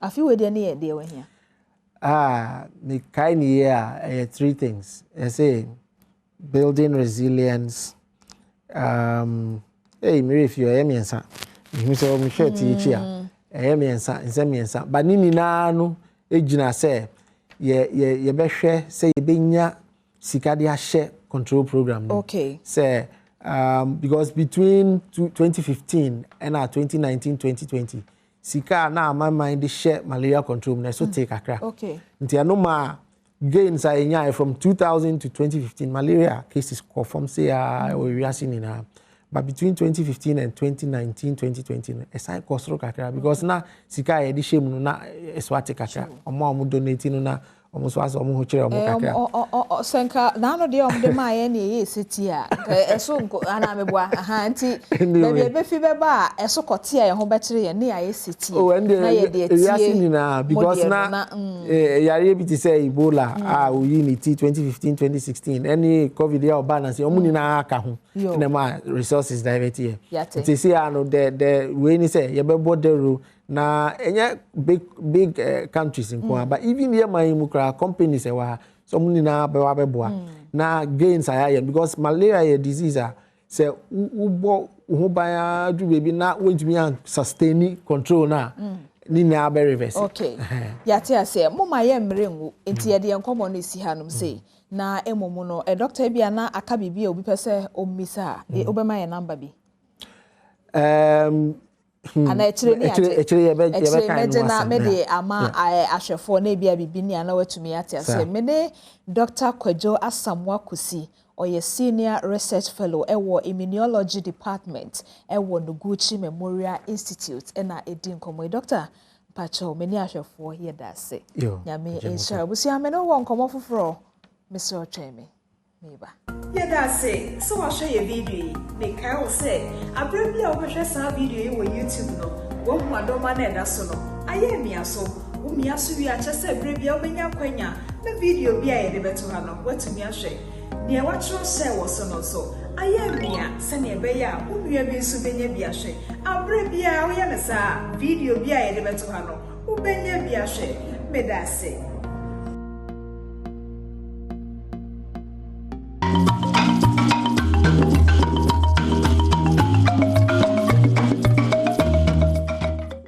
afe yeyi nkonya no na eye nyina ha na chese ato enibre nso ese etimi ma ho adeko potenti a ato enibre no but we na kwakoye enibre ne enigesemo a ni nyina aka bom ene se Alliance Insurance for ewo bibi ede maye na de ko wo de maye no in fact once aka kakra so na Mother's Day ba we say de awotie na ba time bia ni da so se ne ba no eye da chi a ebeja ono ba tan ni mum kwan na ekoba se ba tan ni mum beja oba ne kwan a me hu de meka to aso but ye na Alliance for us se omo so afa to omo so se omo wo sa atinka no na sa atinka no emu hihye emu so ye ya dodonti omo so be ye bibi kakra e de aboa we eye nkai bosem a esesa wo fa na sem hia so se ye ka insiachi ba se insurance a ejuma baako a wo mokra no nkodra wo mokra mo boa odada na emergency wo so ne omo eye insurance wonsem na chese odem what I say obi nka se pudu onhye na so pudu ohye de a ibedujo unim da to yire nchen beba entina Alliance Insurance for ewo ho mountie anopay Israel Isaac Kobe ahen eye head of alternative distribution na Jane Kitomin so ye chief retail and marketing officer omo maintain a Sabina Arthur enso eka ho bi mpamto me mama kwaba yeah nya mpamto mo hot to say hello Sabina mpamto hot to say well meka say ye de ha na etie na Alliance for but you actually go at Alliance for Life just dial 17 ye dial star 170 what's star 170 hash there o tie dial na o koskasem so nkrofo ni ho nti ye bo we ya Alliance for Boyska. Yes. Yes. How? We have partnership with MTN for a designing. You're designing product BFN Alliance for Life. Okay. Until we call MTN out dial mobile money no dial star 170. Now me have 5. Now sign me have 5. Now me have 2. Now me have 1. What's our Alliance for Life with 22 Ghana cedis per or life insurance. 22 Ghana. Per. The Diko continue. Yes. 22 Ghana city 20 back. Yes, and insurance. Yes. When your insurance 10,000 Ghana cedis. And my wo and I would offer back into 10,000. Nipa no count so 10,000 Ghana cedis. And now if it's okay that you sabia if free 3 nights econo Alliance ebo emao 100 Ghana cedis and night be at hospital. Took that of 5 days that's 500 Ghana cedis. Ni nyina wo sa 22 Ghana cedis ayeken. nyame boa na da ho bosome miensa nso a oda ho bosome miensa alliance bet try se be ma bosome ba ko sika ye 3000 Ghana cedis afi nso so afi ni mu nyina hwe yensi a sika na wetu 22 cedis no alliance be ma 15% back say je na fato ho. Oh, you see, oh, the ATM medical kasa say only alliance for the year insurance because nano ba could be no yet sa nyame adom bone biansi afina besia ma kwa ba so ya wa ya kwan simple mewa say we no kra na make e ba akofo no say mo amunim say sa na mo de so it means that okoye insurance wo alliance for na say nyame ya adom atorenchen bia kra ma osika na otietia no ye wo mu kakra de ma wo afenim no isa mo na mo frese ye meje ana age say ye ne say e ho hia me pa wo mpacho bo am esika sam de ma wa enti ye referral amwa beje na star 170 hash okay wa press 5 no wasabo 5 wasabo 2 and now 1 u phone so no wato preko is so simple star 170 hash. Star 170. Yeah, for MTN users. MTN users, mobile money. And you just say when you show MTN crown can. Okay, so so to me stretch so because at the power star 170 hash. Na me a 5. Me a 5. Near financial service. Okay, no say me a 5. 5 insurance appear. Okay. No say me a 5. No say me a 2. This is a 2 no alliance for life for no na say ho. No it say me beji musika ni biba o. Process na na machasi o. Me a 1. Okay, no me a 1. Wa confirm it. Register no 1 no. Okay, nti fina come ni mu ye ya no. 22 Ghana cedis. And then me ni kokonte we dey call insurance. Okay, ti no na say. So Odino bibia ba. Hey, tie brofo no. Dear user. Yes. And omo di me dia se ho, me di the Sarah Benedict Tachra. Wo ma bama me. Aha. You should be between 18 to 65 years, madam, because me shen fifi ho. Are you in good health as of now and accepted? Good health de nyame ado me gina heba me nim de o chan de beba ne mo chan so de yare so ma but insurance ho hianti. Enti no na me hash for next. Me hash for next. Me okay, confirm. Confirm 1. Confirm 1. I fit choose premium 22 na that's no. Oh, there be na uka kese kura won to say 22 no kura say won 22 Ghana cedis anopa we ya. Utumi ye 18 Ghana cedis. 13 Ghana cedis. 18 oho. Ana we no sister no chibo mo he kura na achima no. And no sister ya friend na chiro chibo mu kwa acha he. And I do 18 cedis coin insurance 13 Ghana cedis. 3 cedis kura. 3 cedis kura. Na we ye bosumi ni nyina. I say you know me kasama efufu me dodo but fa wani hwe the alliance for ne who say enye say be jahan dey ya no edo enwere because of enunti na Sabina ewa ha so Sabina o na o join the alliance for dada for sure that be on join wo na ye den na alliance for mama no insurance until they see and say 7th May last year ye Badom TV studio ha e be share bo see any multimedia be Mother's Day campaign no na yen na ne de ba ya ne say ye sponsor 10 mothers ayo mo matro essay competition no mo we ni ye no ti ma 5 Adom TV ene ma 5 joy ene che say children enkwala na o matro essays no ye bo omo maame no mo ho ban throughout the year ene promises say mother bia benya 40,000 Ghana cedis nyame mfancheyen na omaya hoden but ye fimo se bronika se disability ebia bibia tochem ana okoda hospital ya beboa sa maame no na yeyende pa sa no pawe yetimi edisabo ne so nti Sabina maame no ka mothers na ye cover wo mo no nti benefits na ye promise Sabina no ena ne ye betia Bacho my Sanka. So it means that sir a CEO no problem. Eti we ya dance dey say the Udon Hokobo Alliance Insurance whether you live or die whether at your chamber na dem di bakra na muda so ekra mo boshem. Sir Nyame nsham. Amen. Bacho Sabina. Nti Sabrina ye ma yakọ. Why? Na yende se yetimi eboa enne. Nyankopon fama makra nsie. Amen. Na sika na yede boa mo no. Mo de ahwe nechi. Why? Na me shamo. Well, okay, Paucho, Maso Mijnaha made the alliance for as a pa or one bosha was share in the day. And I am on your young pie body, obesity them. Now, so you woo a yards or can't in your pie who is it. Now I banned them in see, and then was a one bosha was our mine. So madam wana si bebre na makache biara de sort of pay insurance company bia monko biara de Ombre Alliance Life Insurance ocho madam wana say yes so yeah that's say but ni nyina mu no ye ka say ye de nyame ase enti mini aba this way nyame tias so bia ye nyame nyamfom so ate nyame nyamfom so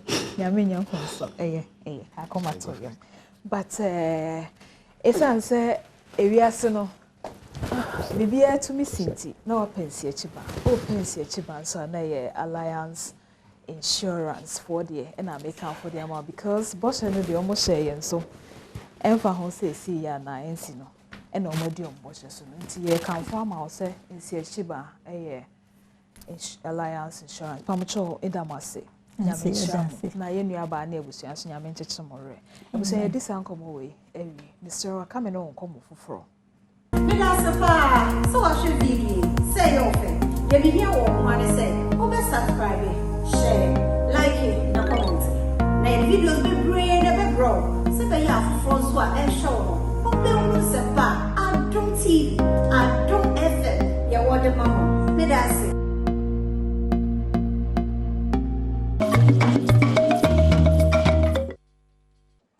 abusia yenko enkomo foforo so na yeka edin denchra minsuro a meka se eyomai na so misuro ntimi nka ne sa abakosam a wo denchra no emu ahemfo ni mu akanifo bi titru de ekoso ene wo denchra pa bonten so no na enye nwanwa se Adom TV afa ato ye ho so se ye bema wiase ehu fi se denchra bakosam no denchra kuragana fa but na sample for je ewo denchra bonten so amene wo ekasa esan breachie kese pa ato ewo honti itina no afiada ya ma wo hu de ekoso ana na sample for je ma wo hu pempen so potin a eduro amamre ne amane kwa so a wode ekura nana echikura nana mpacho mache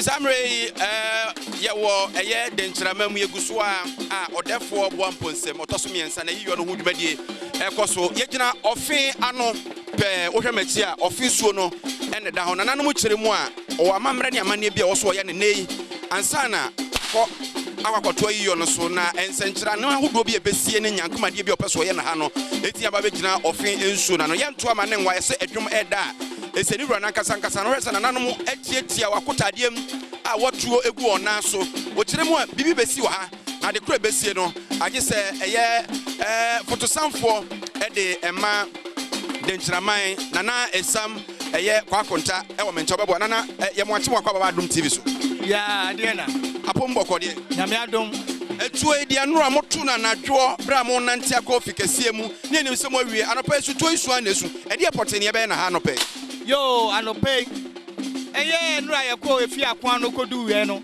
ekoboy na hema amane no otie se yewura odasoa ewo oduyefo ne nsem de de betwa ne se na hema kire ye se wakobisa obisa ho no e kire se yemra ofi amaliampom na yemma ya amane wa ha ye wi amane na sabe dipodi akrabo kan yewura no ebe me aso ate ebia wo so ofia mani ampon asa na yewura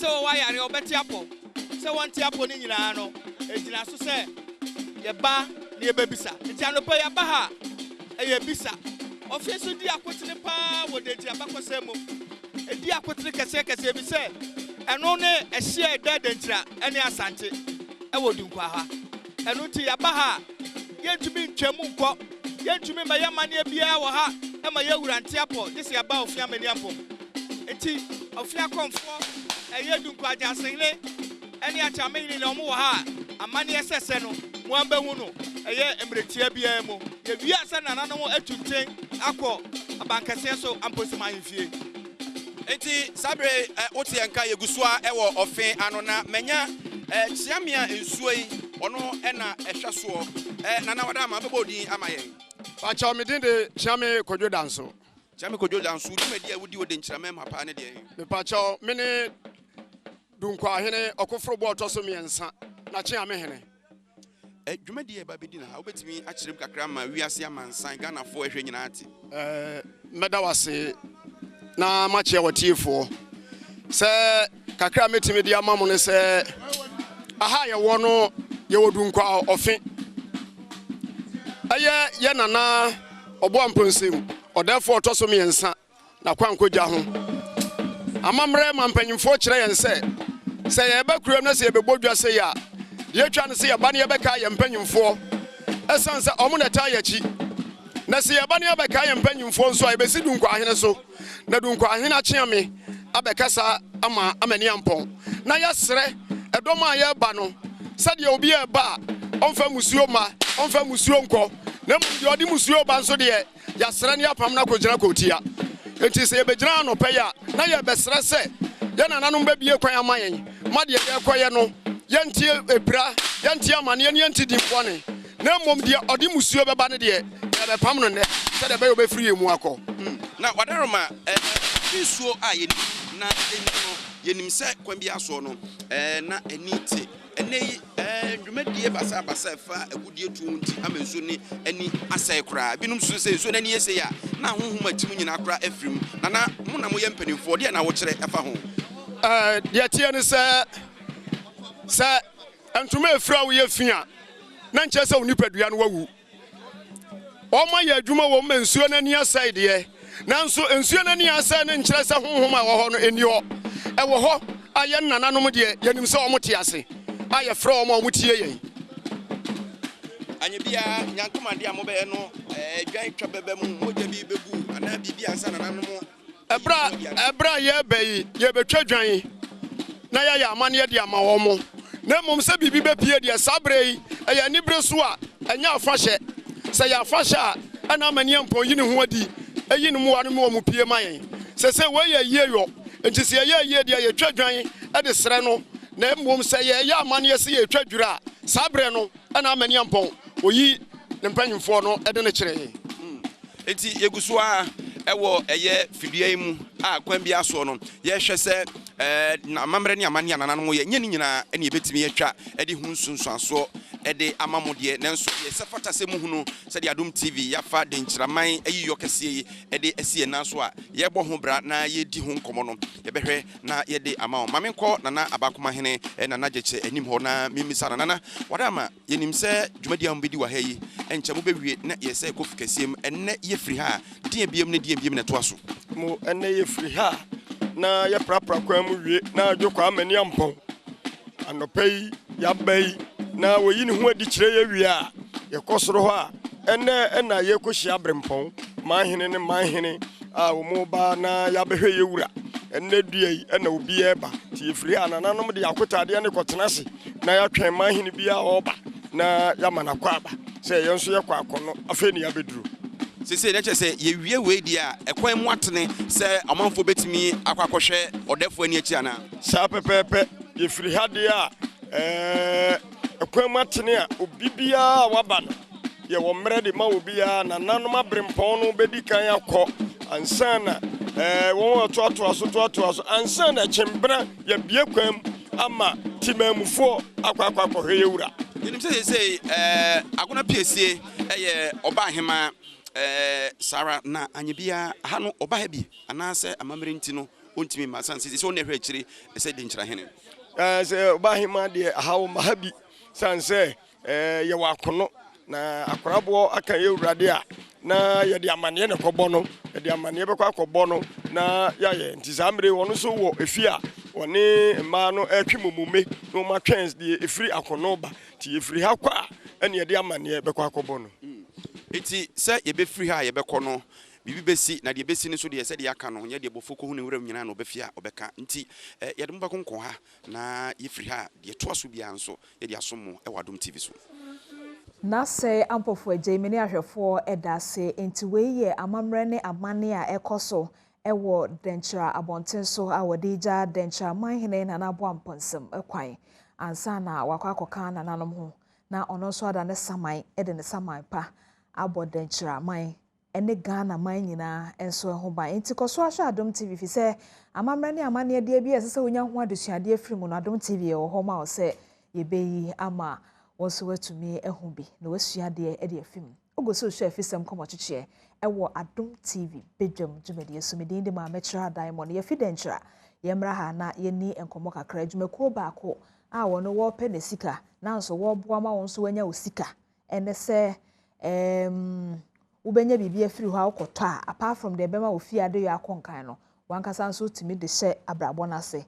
na wagya yesa na emudi keso ho de me patri also do home be your own self boss but mama me kan show say Pwak healthcare for say I don't know modi abedwa so na 3p garlic mixture no 100% say garlic mu e no mo che free ya de bi e hawo a Ghana ha onim say ebodin de including stroke ohia bi ebeboa o fresa number C 0248 928842 and also 0201 000 Pwak for ena edeba ya eno ebetumi aboa o paye including say immune booster no ebe kenya mu ede amount na yenko Kennedy ho na afa etimase say Kennedy wo no wo penisika but wo boa ma won so atumi apa usika so because ye kwa ye be sika eske ama ya mpacho akwaba mame na pom bibia e ye de nyame ase pa enti sese no won saka kakra na ye begu chiriwia no eba ne saa ye be yinyam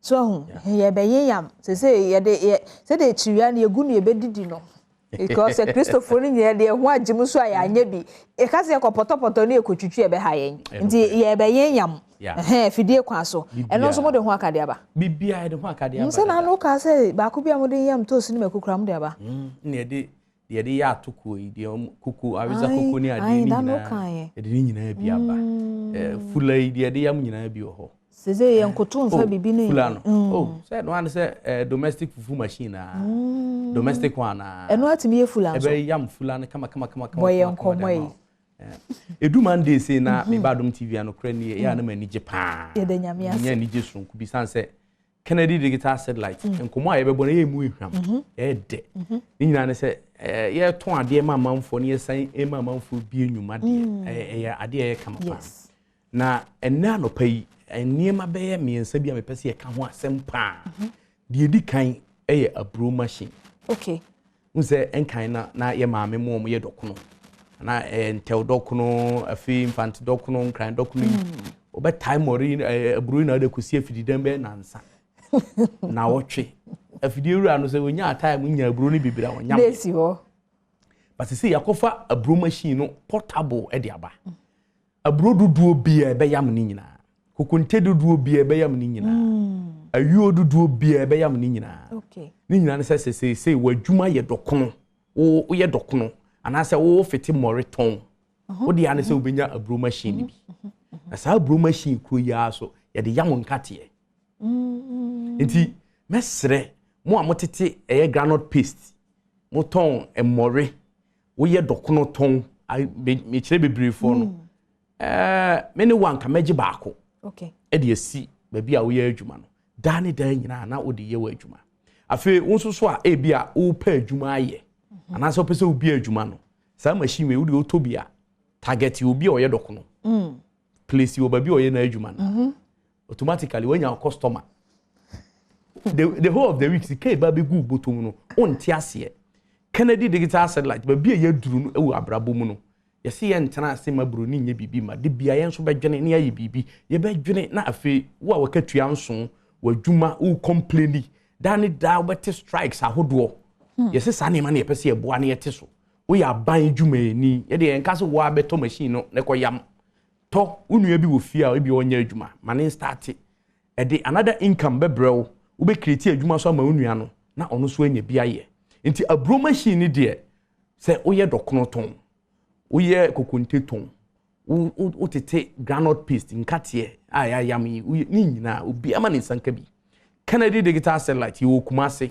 Adom family plaza abrosan ni mu first floor Kumasi corner so call police depot patasi ehon so Adom house first floor ehon ni wo ubedu Accra temafo kasoafo mu nyina ani Accra ye nyina ye ko Weja old barrier traffic light no yes ehon ma opposite udi odu Weja old barrier honum kokro bite junction so opposite ubehun se Kennedy digital satellite ye boho kese eni me dia besum ho no ese wani nso ka kire nti bomodi ne bowura ho ye number a wo phrase sia Ghana fa na ba bia ye de niema ne be brew no 0244 38 51 28 0244 38 51 28 and 0243 074 750 0243 074 750 enu ye numbers awo frɛ ya ebeje so fufu pounding machine de ebo adwuma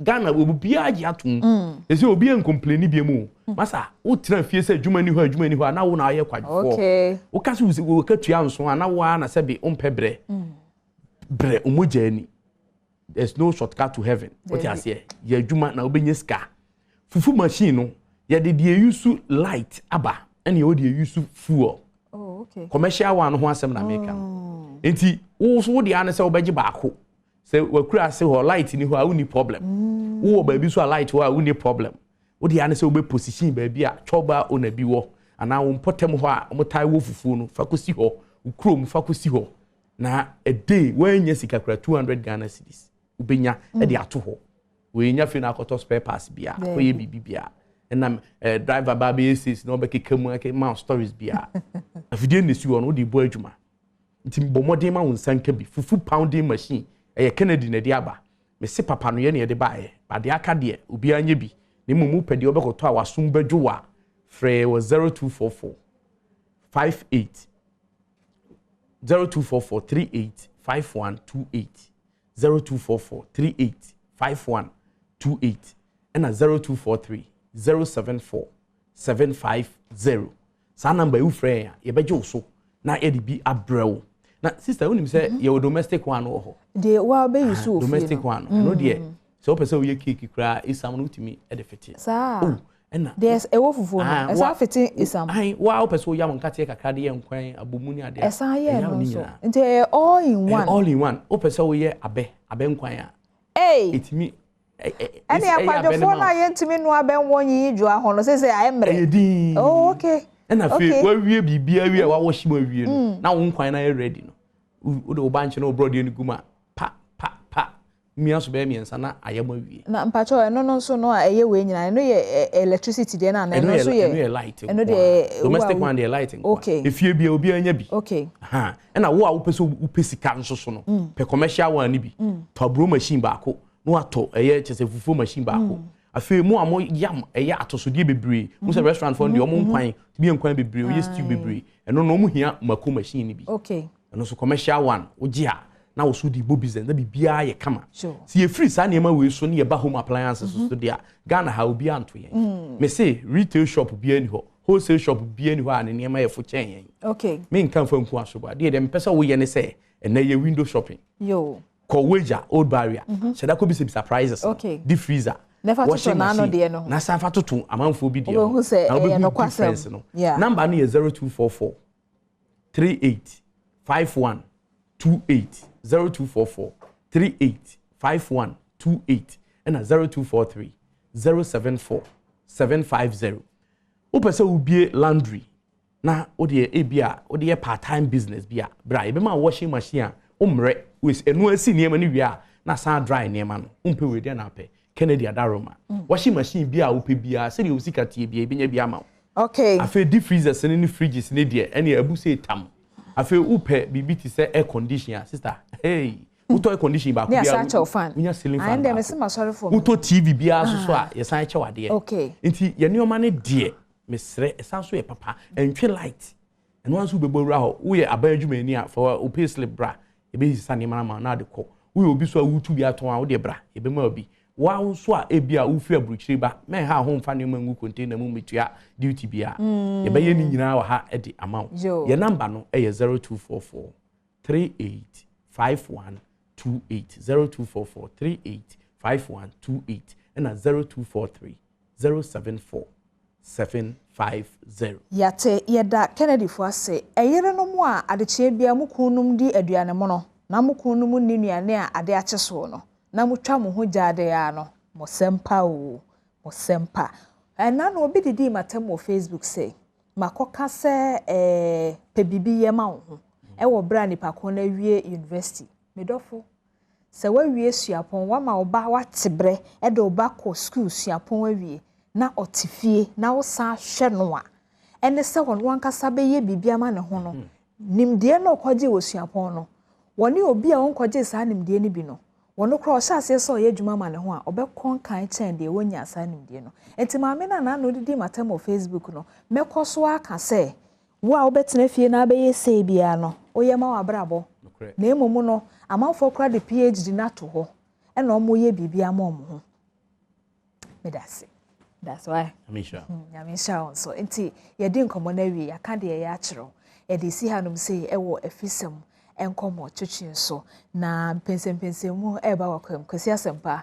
e de bro mi crew ni nyina efi driver kosi estano sesim so Frank asempa omo ye seti ma mi ambetna so ne masa Israel camera for ampedone presla no ni obia me pa chese obia oboaye e ma otimi hu me TV so na otemi nka no me do bibia se wonso a ohwe ye me da se akesi me pa cho me da se pa ne piaga me jemo nyina so na na abena aniwa ene ne kuna de bia mo hwe me pa cho me da masepa nyame enhia mo nyina na ya me da se sa no pe me ho aye ofe obia me da se ne mom kwaso ahwe Adom TV afise ye wajo ye ne kai se wiase bakofo didi me ya abonten nye nika me din de ma me kira diamond me mo achi e da se tawase se wa hwe video ami jidi se wo hwe video wani anchi die me pese wo ye ne se o hu Adom ma ne da fa won se teams na subscribe ya video bia ye betu go bia wo benya kwenya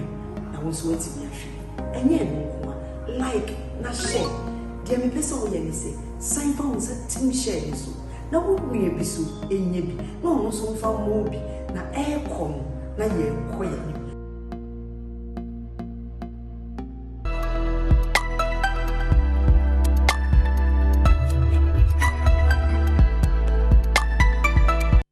Kwabana for Yemfasida Kesema Hepa Plasma Franco Trading Enterprise and I see the hair by Kel Chaco toothpaste. Someone say I say yeah the bedroom pensem where they bro me and was be brace watch me try and about me didn't question asempa me tinemu am on my hene Kwabana Asante I be just what I say and the engine trans me more Kwabana for yedin come on ashishe so will come in sabenkum so immediately Dr. Richard Asante Yeboa I mean child there and we share the Finder newspaper name any some other newspapers name for you in the high actual Dr. Yeboa has public servant housing loan scheme and maybe son manatrim Dr. Yeboa me mwakwaba bibi abokodi asum drink count the body as nyamene da na se waton so pagu enso na sabre wodi free na odi ambepia nyame nhia ne na Adom right.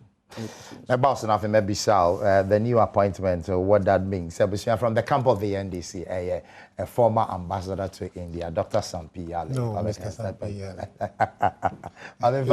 Lawyer Sampi Yale. So many people are carrying doctors, they don't know where they took their doctorate from. Oh, okay. So, they find lawyer Sampi Yale.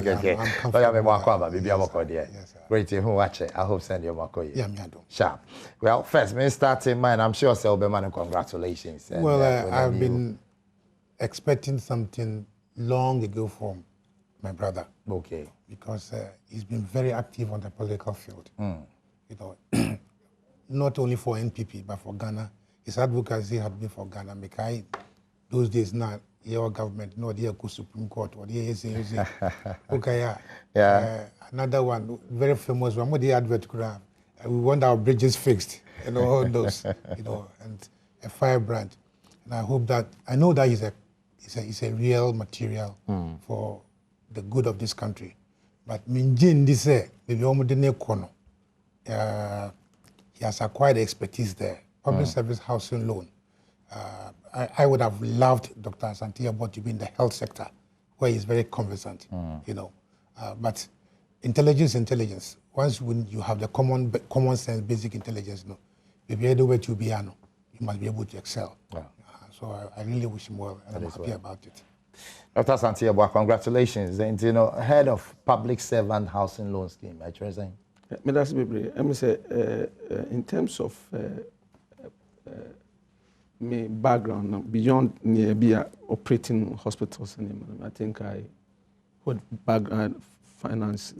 I'm a chartered bank counsel, and obviously me operating real estate companies and then operating microfinance institution for almost 16 years now. So obviously, I understand much about the finance and mortgage packages. Obviously, if you are into real estate, you'll be able to sign them and acquire for some corner and come. But Nina say, she could sushi, a senior side in it back for Trimo.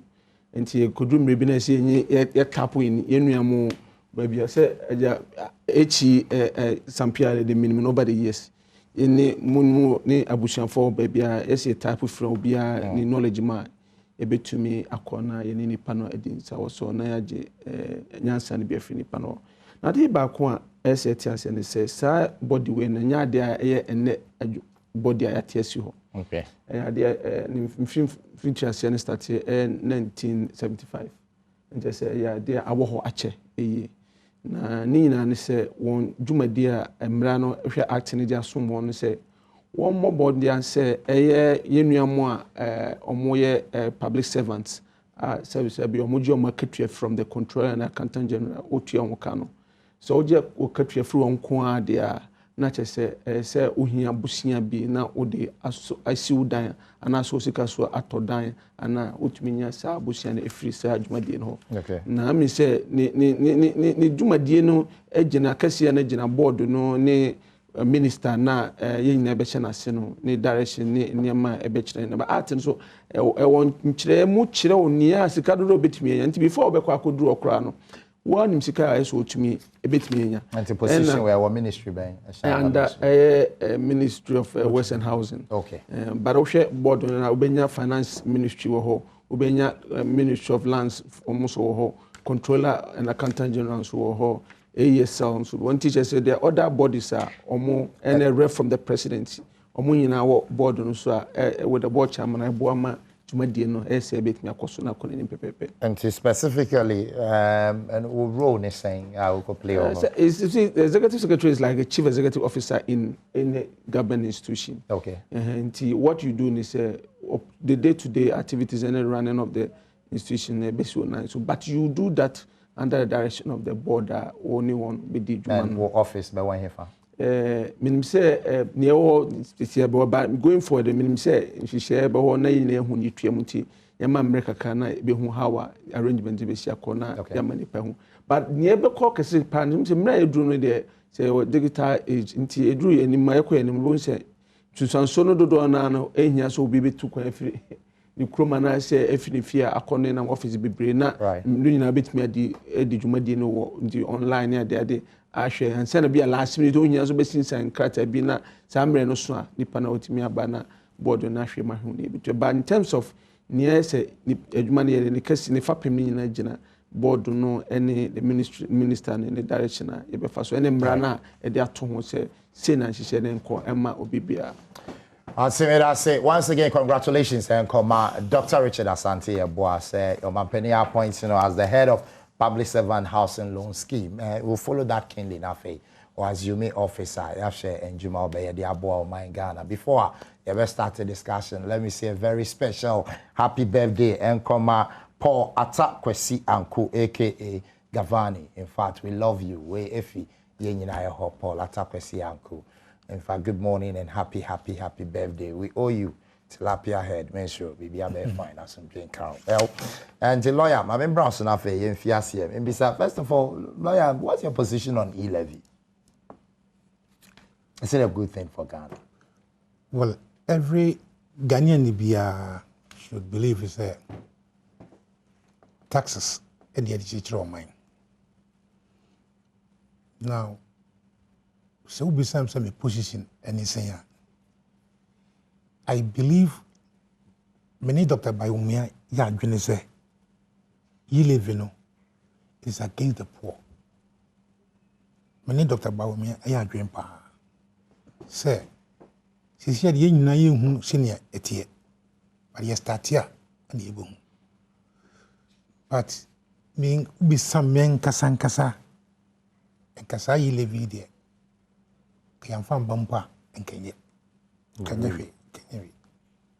because yeah deba but what they can say ye here mpuntu be baswa ye me pacho ai mamentro that's so in the nsumpa ye numi when said tax be edaso paper daso ana me boa yeah tax stamp nti first and foremost enya ne kura se Ghana phone to tax ye to tax pa wo hwe ye tax yi na oji ukoto ade wo supermarket ya hwe taxes a eguso covid levy this levy etuya ECOWAS levy etuya EU levy etuya bebre.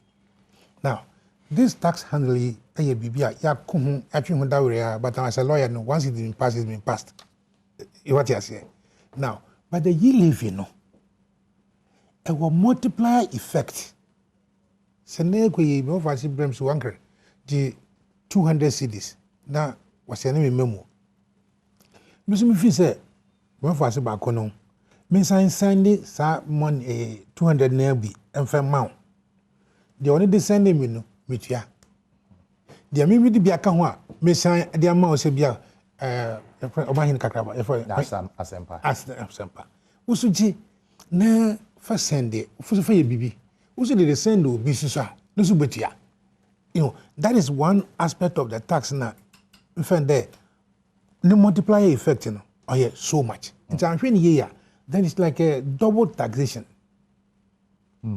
It's like double taxation.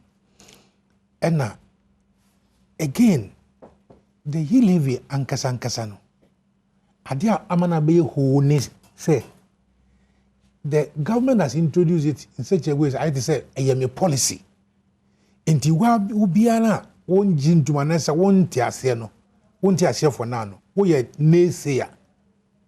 Since we have parliament, instead of the parliamentarians debating the essence of the bill, no, they were counting on numbers. But lawyer, Oshima, or much ready or modi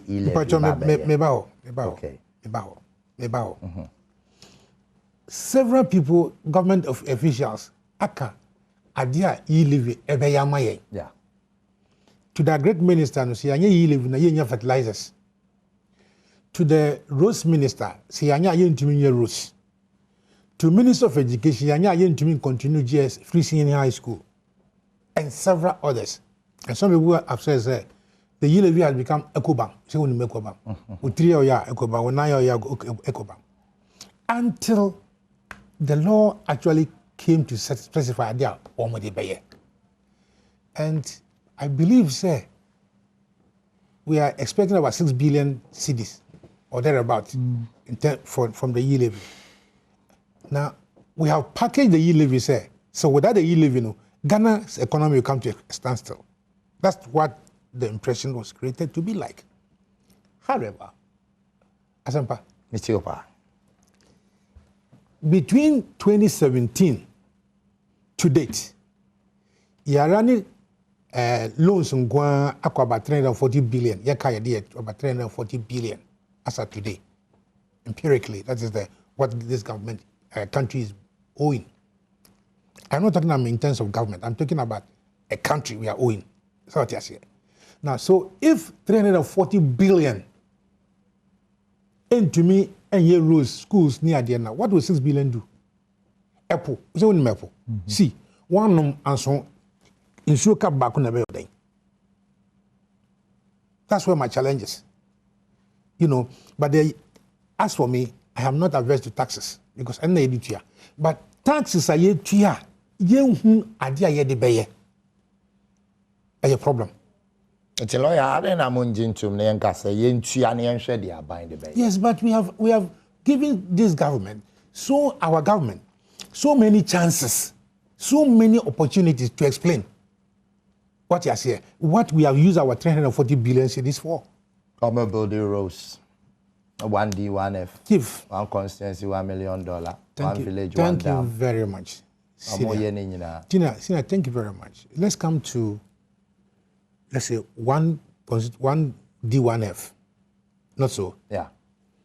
Are we building the factories to say they are coming from here? And I say, yes, support to some existing factories. Are you following me? I'm following you, Pa. If we are building our factories, how much of the 340 billion has gone into that?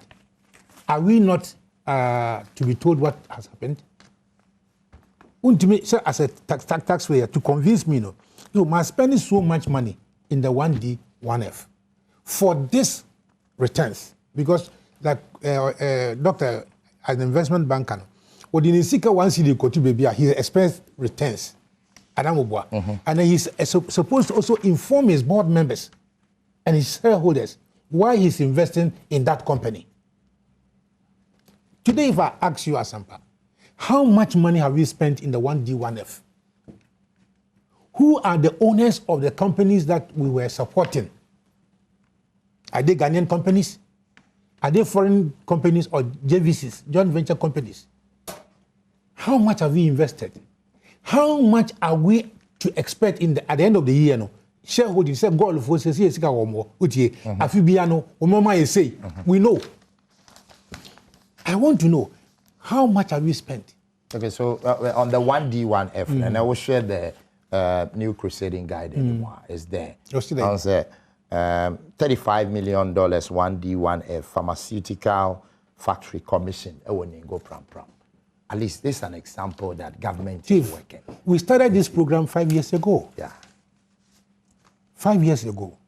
And this 35 million cedis now, dollars granted, how much is going to be the return to us?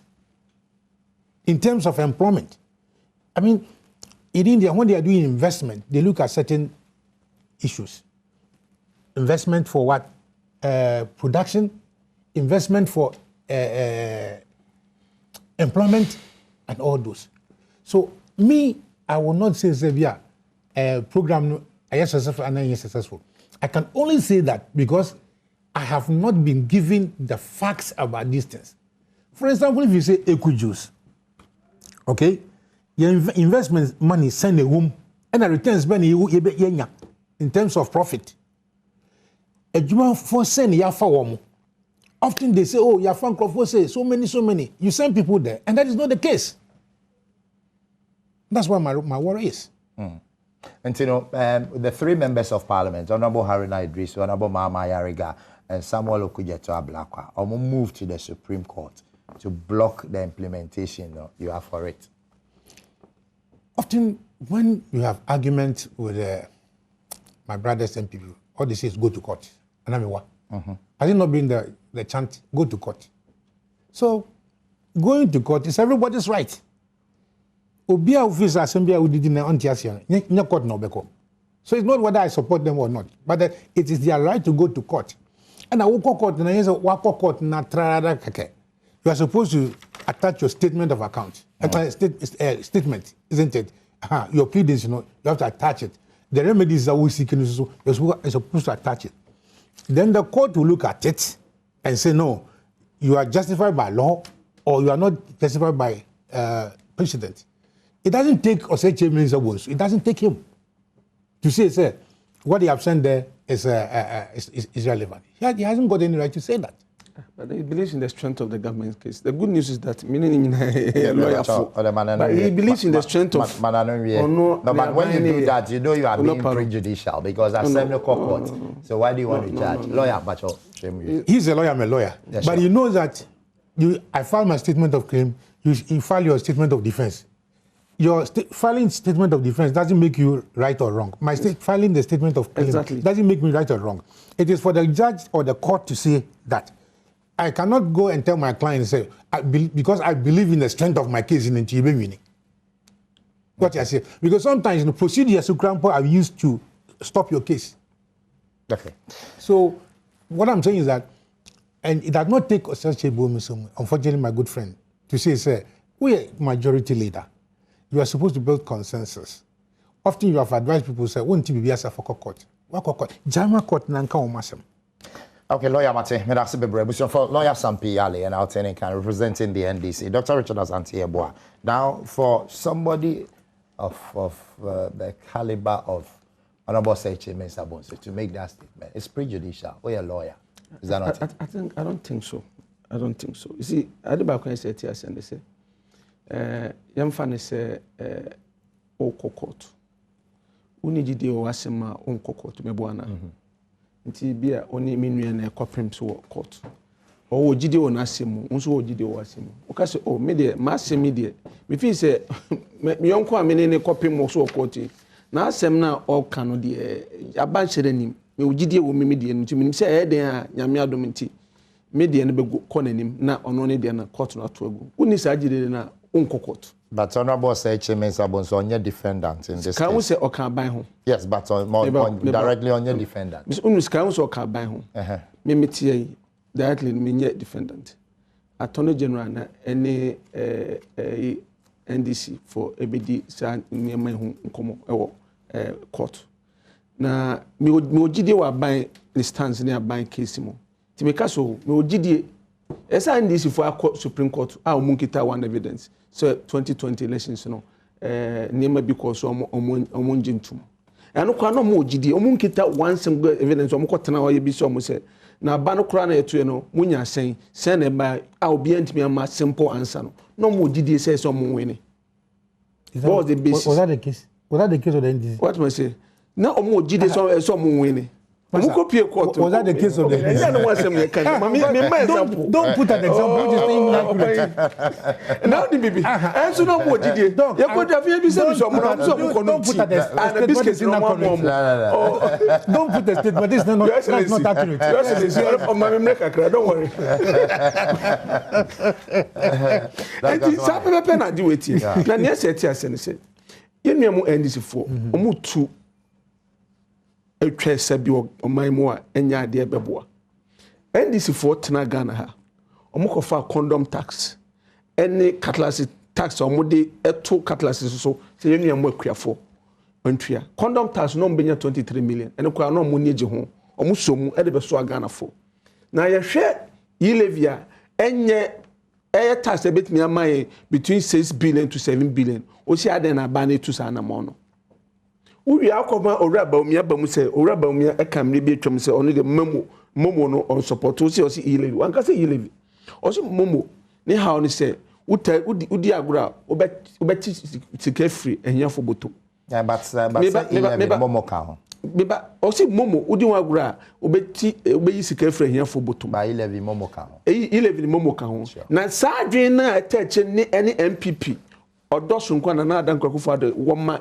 yenuamu a sebisebi omo chiro mo nti ena ohwe target na si about 40% of Ghanaians no omo send imomu above 50 Ghana cedis below 50 Ghana cedis but you move the threshold to 100 Ghana say we send 100 Ghana bia na untuahwe nti means say hiafo no owura ba umia ka omasem no apart from say ilip ya increase ya the support omo na ya man ya for monthly school fees ya for ma omo man kasa bring omo na ma omo so amanfo as house helps na that ni sa de ni na twam no owura kufo de say ya for ma ene ya for ankasa no sa 100 Ghana na de bia anka unyani bi ya send na bia 100 and below no see ya send 100 Ghana bia na yento just they've been catered for na NDC for nyomo ye na abro ne be yi se Ghana for the do na ye hia for that be see now what you say your narration because nkomodi ni say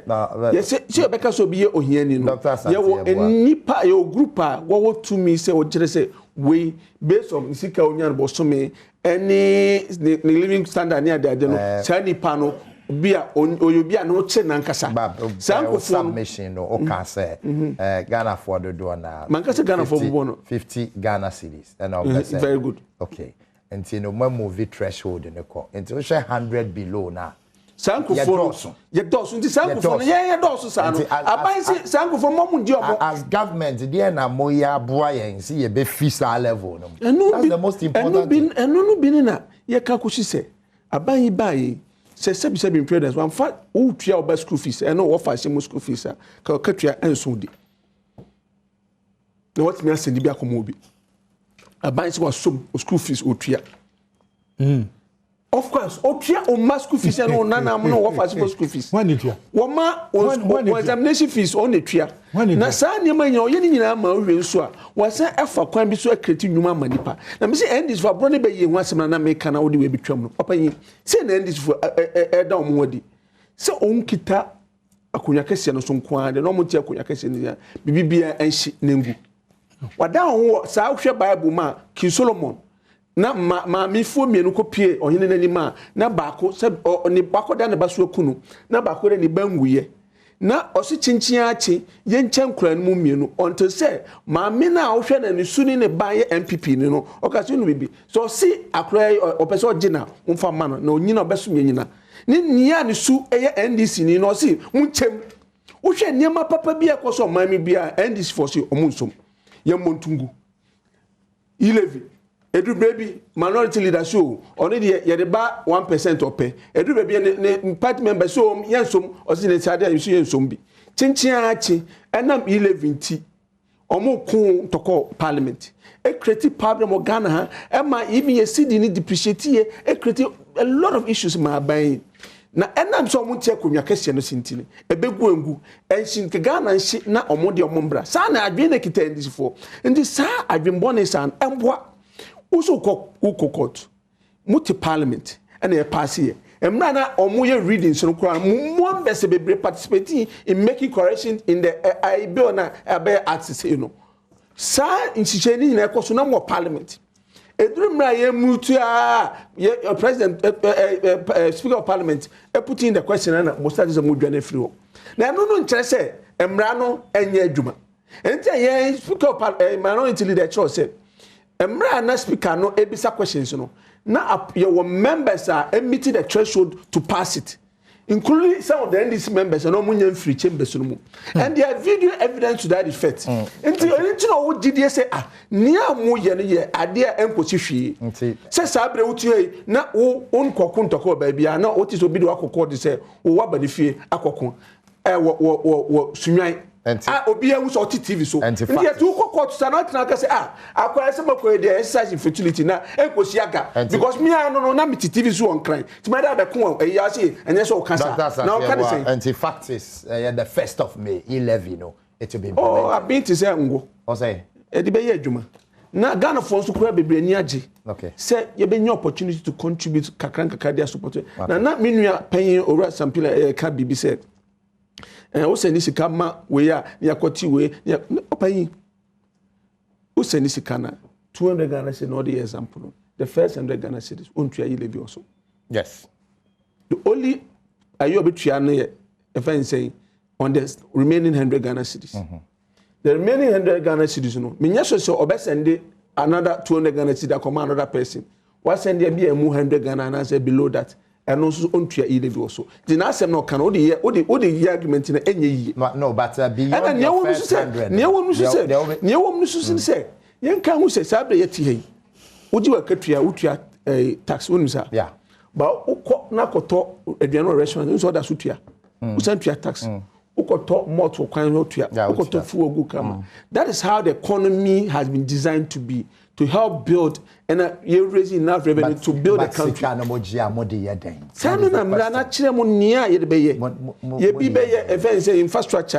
money at the you start you start program here. You better ma you invest in new schools or more person more set your more business. You be show more they are born. Okay, my final question. I'm a lawyer. So talking about infrastructure, we are happy with the infrastructure. Infrastructure by MPPIA. There's no government in the history of Ghana and yes, infrastructure. That is a. Yes, that's it. Yes, just give me two. From interchanges, and then Ghana for between say Bibri. MPP Abai. We are the only government that within the first 5 years, yet the number, and I just started the number of infrastructure projects in interchanges. Yeah, by Tama interchange. Beach Road, yeah, 2 on that street. Tamale, yeah, Kotakrade, Yegusu, and no what can EIU report on infrastructure? Of course. Yes, Unim said they disagree. No, they don't disagree. The Ghanaians are expecting more. They didn't say, no, MPP are buying quite the only government that within the first 5 years, let me about more than say about 70 brand new factories here. And I know my pay or say in some projects in terms of the production of vaccines near their team. Now you're bringing into operationalization 107 factories. I created almost 200,000. Besides, I say MPP apart from MPP are buying better to sign among way. And then me can say me you crop ambulance. Maybe to no the supply ambulance across the country. Constituency be any. And so this your book of trotro. Knock me that say. Book of ambulance, my book is a trotro. 27 remember me. He said I have more appointment. This is also why. See, I have more appointment. Be the Dr. Santi that I know. You see, Waka Free Senior High School, Yama a here former. Yes, I don't know. Mimi, Sabi, mean to mean to me school fees. I was secondary school. Me de me back international school. Would ye? It's your pa. Matiasika, sometimes people even pay dollars. Now, one more secondary school for 3 years. Now, one more free senior high school. One more university no makutia. It's a live anyway. But say implementing social intervention. Say that you do segregation. Say this class of people no, they cannot pay. And in China, come institute say scholarship schemes. Okay, CMB scholarship schemes for the poor and needy. But the greed of politicians and the assess schemes, and scholarships, yes, I give free. Obiti say kind of he himself says, I don't make me for 10 school fees. No one mean fees. That is the inequalities that I can. Now, if you say, sir, why a factory? I'm for 210,000. Right? Yeah. Give us the breakdown.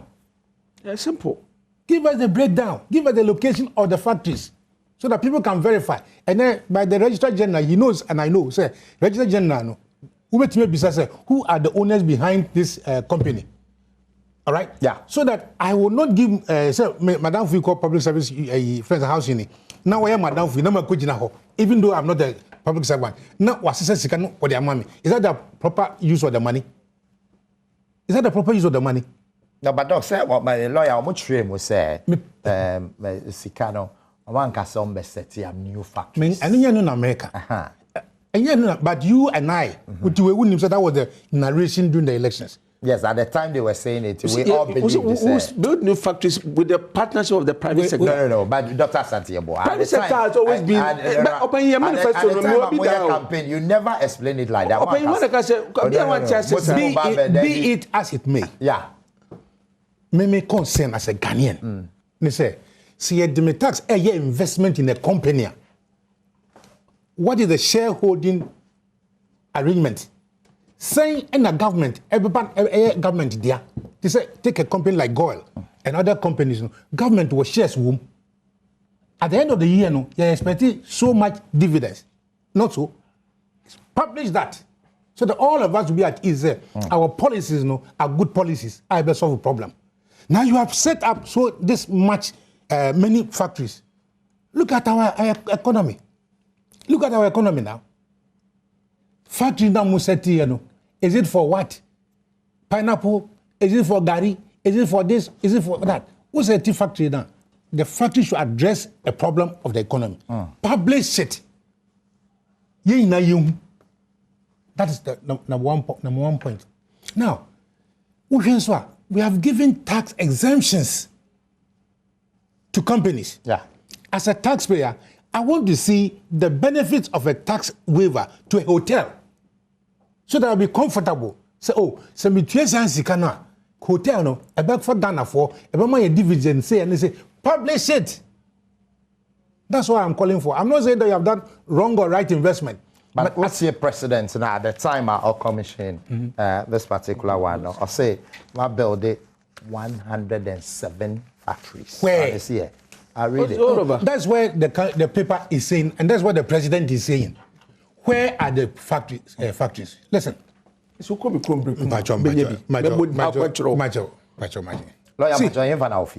District Bemuna. West region, Takrade. Okay. Yeah. What factory or district? The factories are in Awegu. PCC in Awegu. So can new ones, won't you say, be a anyway?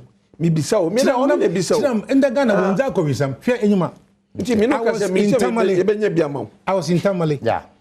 And now there was a debate, what heated debate. Say, yes, see, Purpose Dam or Pualugu. So I asked my driver, do you know where Pualugu is? I said, yes, sir. You could do one.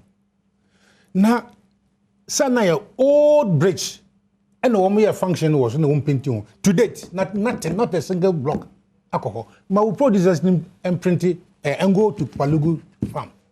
You see, in governance, what makes people pay their taxes? What makes people comfortable with our government is there's truth and transparency. So what you say? If people don't trust, if somebody as me don't believe, say, investment in one district, one factory, are useful to me, then the poor people on the street, how would they understand it? The government must be truthful and accountable and explain things to people so that it doesn't take the president. Or do you want me to believe to the president say, Waka say 100 and something factories have been built? Just that. Do you want me to believe that? Well, because I'm not Thomas. I want to see and read about them. You see, some of us are kakra.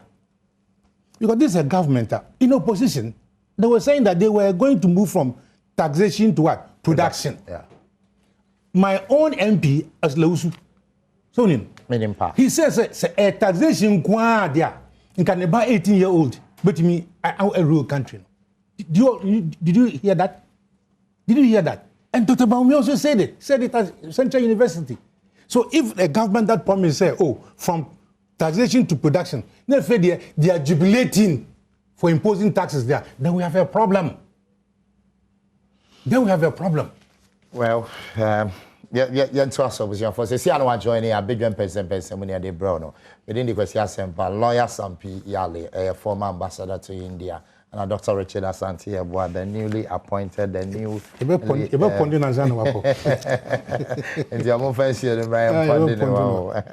But Doc, one significant question Ghana for a cost, but so when you say Kromayesh. Oh, and then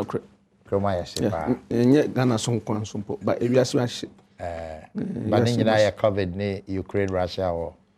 But I'm say at every point in time, I mean, say the last time the president and the vice president of the republic, and so I can say, and more I see, the Nina say, no Korean pounds, so Nima and Nima boy Kosro.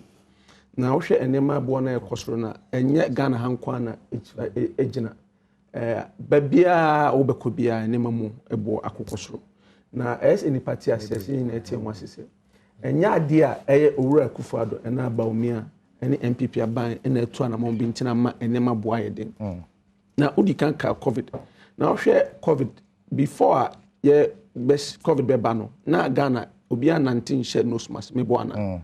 since ye bo Ghana yenya mra ye say lockdown yenyina yentrafie one crime na enkran so contribute about 80% of your tax revenue ebi sida say aban be shemra say mo bi nko beach mo bi nko club mo bi nko hotels ya close sanam ebi sida say ye beka sem kura wo Ghana nyina ekosu nyina mu nyina metena fie because of say yare bia ba na yare na ba no so ni sunsanso no so kire se emra so ye nkro mampanye be shemra sam woko no obi ekwa onhye no smas now yem find so ni ma empra men wo ne nsa isa ne ma ye kosnyina nya bia si ya brabom nti obi ka se covid ni de house runko ebe so Ghana fo nyina e se obi ate ase nya MPP aban nkwa na e kasa asem wo hwe across the globe na aman bia economy go into recession UK economy recession. No, but we understand US. Very well. I know the maybe open so ma me kwan ka betimi me kasa na se nti sa how a covid dey ba no dey e ade mo ahyi but yanso yasen a kire mu say beyond covid any Ukraine issues appear on there are never be a esiye e wo Ghana so ka ho ma o how kakra bai ebi ni sa ye banking sector clean up no because so we are bana say within a particular period no we raise 25 billion Ghana cedis. Now, they solve problem with the financial sector. One yes, over 4.2 million Ghanaians able to sue or more investment, including companies. Then you're looking at the economic consequences of that. But you can't COVID as no close to 40,000 Ghanaians will sue more as a result of COVID. But when now beyond that, there is another issue of take or pay energy in Yamana energy for the Tikoshemu. And also every year, you raise almost $1 billion to deal with that particular issue. But now we have deficit in our power, this thing, true or false? It's not about the deficit. See, the point is, the challenge with that is, so could sign a contract. Now, Cassie, may sign a contract. Now, every month, obe produce nkania se mi hia na se mi hia san se mi hia nkania se mi hia nkania no open o mama no enso point ba ko so obi anti be kasa na se o because me kan na be buram sana obe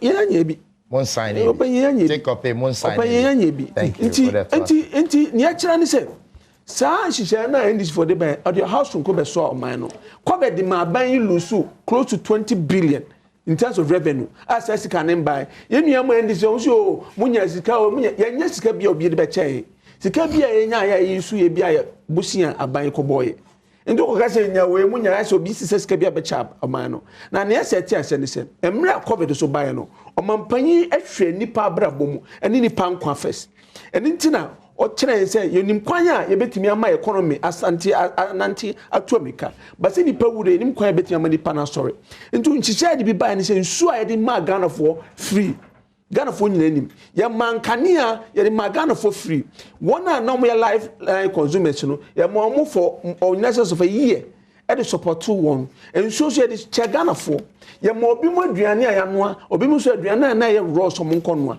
ye nua mo doctor for ye mo 50% additional e kan mo akatua ho aside the insurance policy to spending extra money spraying market institutions near the idea to help keep the country and in the population alive. Okay. Into be obedient by Biakase, or nim say COVID enya susanso, the economy so. If economy is on Tiasi. Okay. So Tiasia, Bisaun said, so America economy.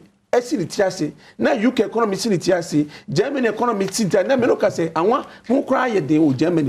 Spain, for the first time in many years, now people were striking because of economic hardship. I'm tied to this, let me call lawyer. When him say the former president John Dramani Mahama allegedly say, Mo Pompey 33 billion Ghana cedis, COVID money into campaign. You did that. Now, campaign by now cost 33 billion. And then elections or the whole world. Directly, it's not possible. Directly, indirectly. You see, Ora Mahama, let me say, Edu baby, Okasa, about Mahamadu. Ora Mahama, Edu baby, and the Kasana, I say, Okana has said, Okani Sewa, maybe my quotation be a full Ramahama on 2 different occasions. In some of our can offer a Sambacon, not Bissan say, a Banisena, and no Okani say, no Chino Okani say. Opanyi unim say ora mama enya adaje kokasa wo amanone Harvard Business School. Omo nsise bia omo ye na okokasa ho no opanyi hwasema ora mama kan in terms of na dream share say ene odi o hawa ba Africa economy so no o say Harvard Law School no say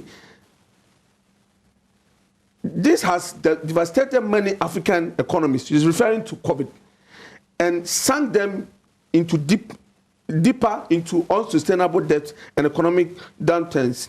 The pandemic has had a general deleterious effect on the economy of many African nations.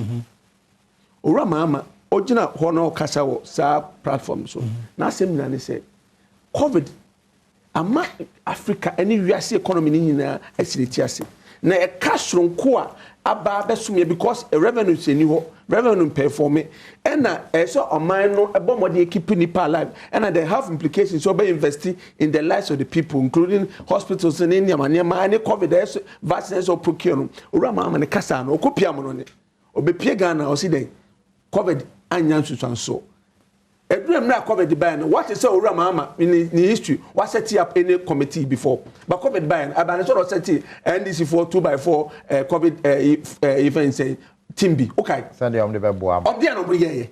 Say na COVID ye hu a. Abana sort of set 2x4 committee na one for report number one country for political sake. Because Abana said for the first time on no campaign was no smas. Na yentumi nya rally akese. Ana ora mama no ni NDC no esu about COVID. But instead of no mu give COVID as the reason why it's easy. On to me nye events biometric events saying registration and quality ye fingerprint and my infant kotuaba. But instead of ora mama on no kita the feeding bottle no no kita events sanitizer. No the nam anopon area. Na enku odisra because of the implication of COVID. Enti edu baby o.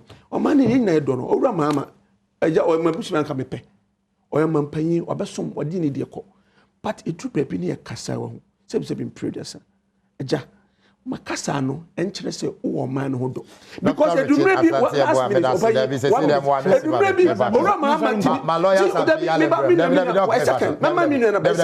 second uni bi ora mama emre bi onya kan o kasa Dr. Richard Asante thank you thank you okwasisa Nigeria for ko mara videos and I show diplomatic thank you Doc Dr.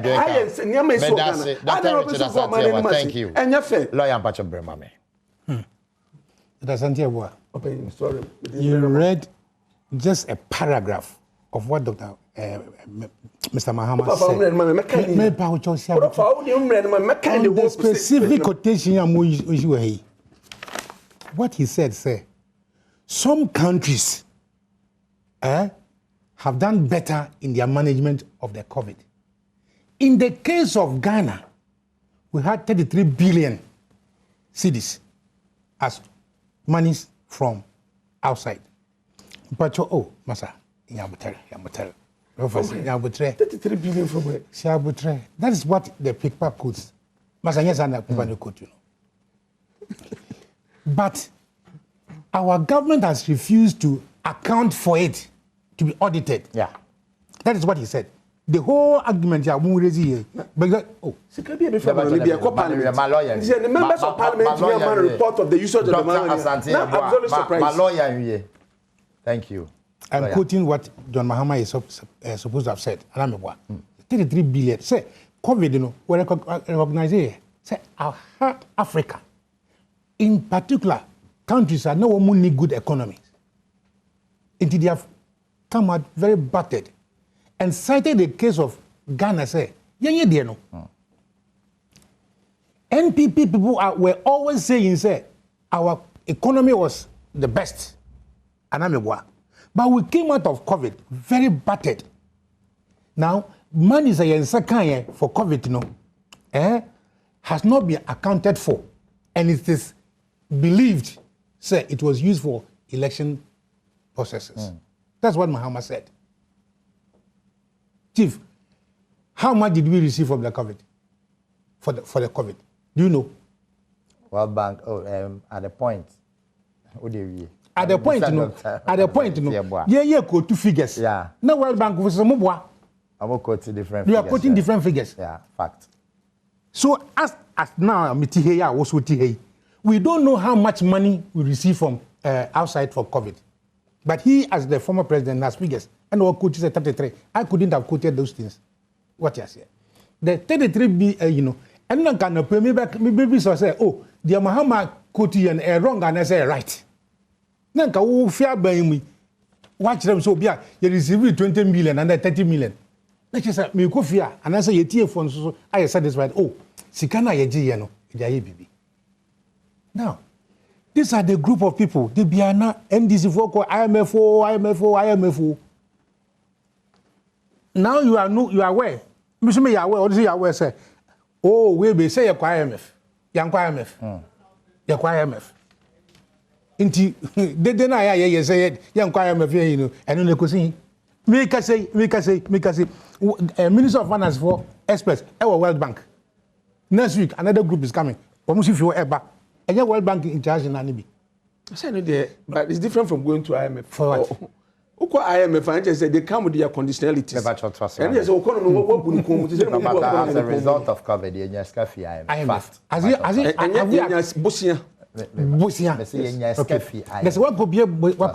Okay, let's even put that aside. And they gave it to all economies in the world. Lawyer. I said, nice you. Chief, look at IRS. We're from GRE. Look at their returns. For 2020, 2021, 2022, they exceeded their target. Yeah. They exceeded their target. And so how did COVID affect our tax mobilization? They exceeded because they brought down their original target because of the COVID. They did check. No. They brought down their original target. If you say, sir, I'll change my target. Now I've exceeded my revised target. A different from what? That's exactly what happened. No, but this was contained in the budget. So facts are second. I'm more exceed on my target. It's fact. Lawyer to assume me. Even after one year close border, commander and just say you exceeded target border target. After near close border no. So you cannot just try to tell Ghanaians say they will be coming here right now. One with them. Who can banking sector clean up? Chief, you are in the banking world. Yeah. You needed 9 billion to clean the banking sector. Not so.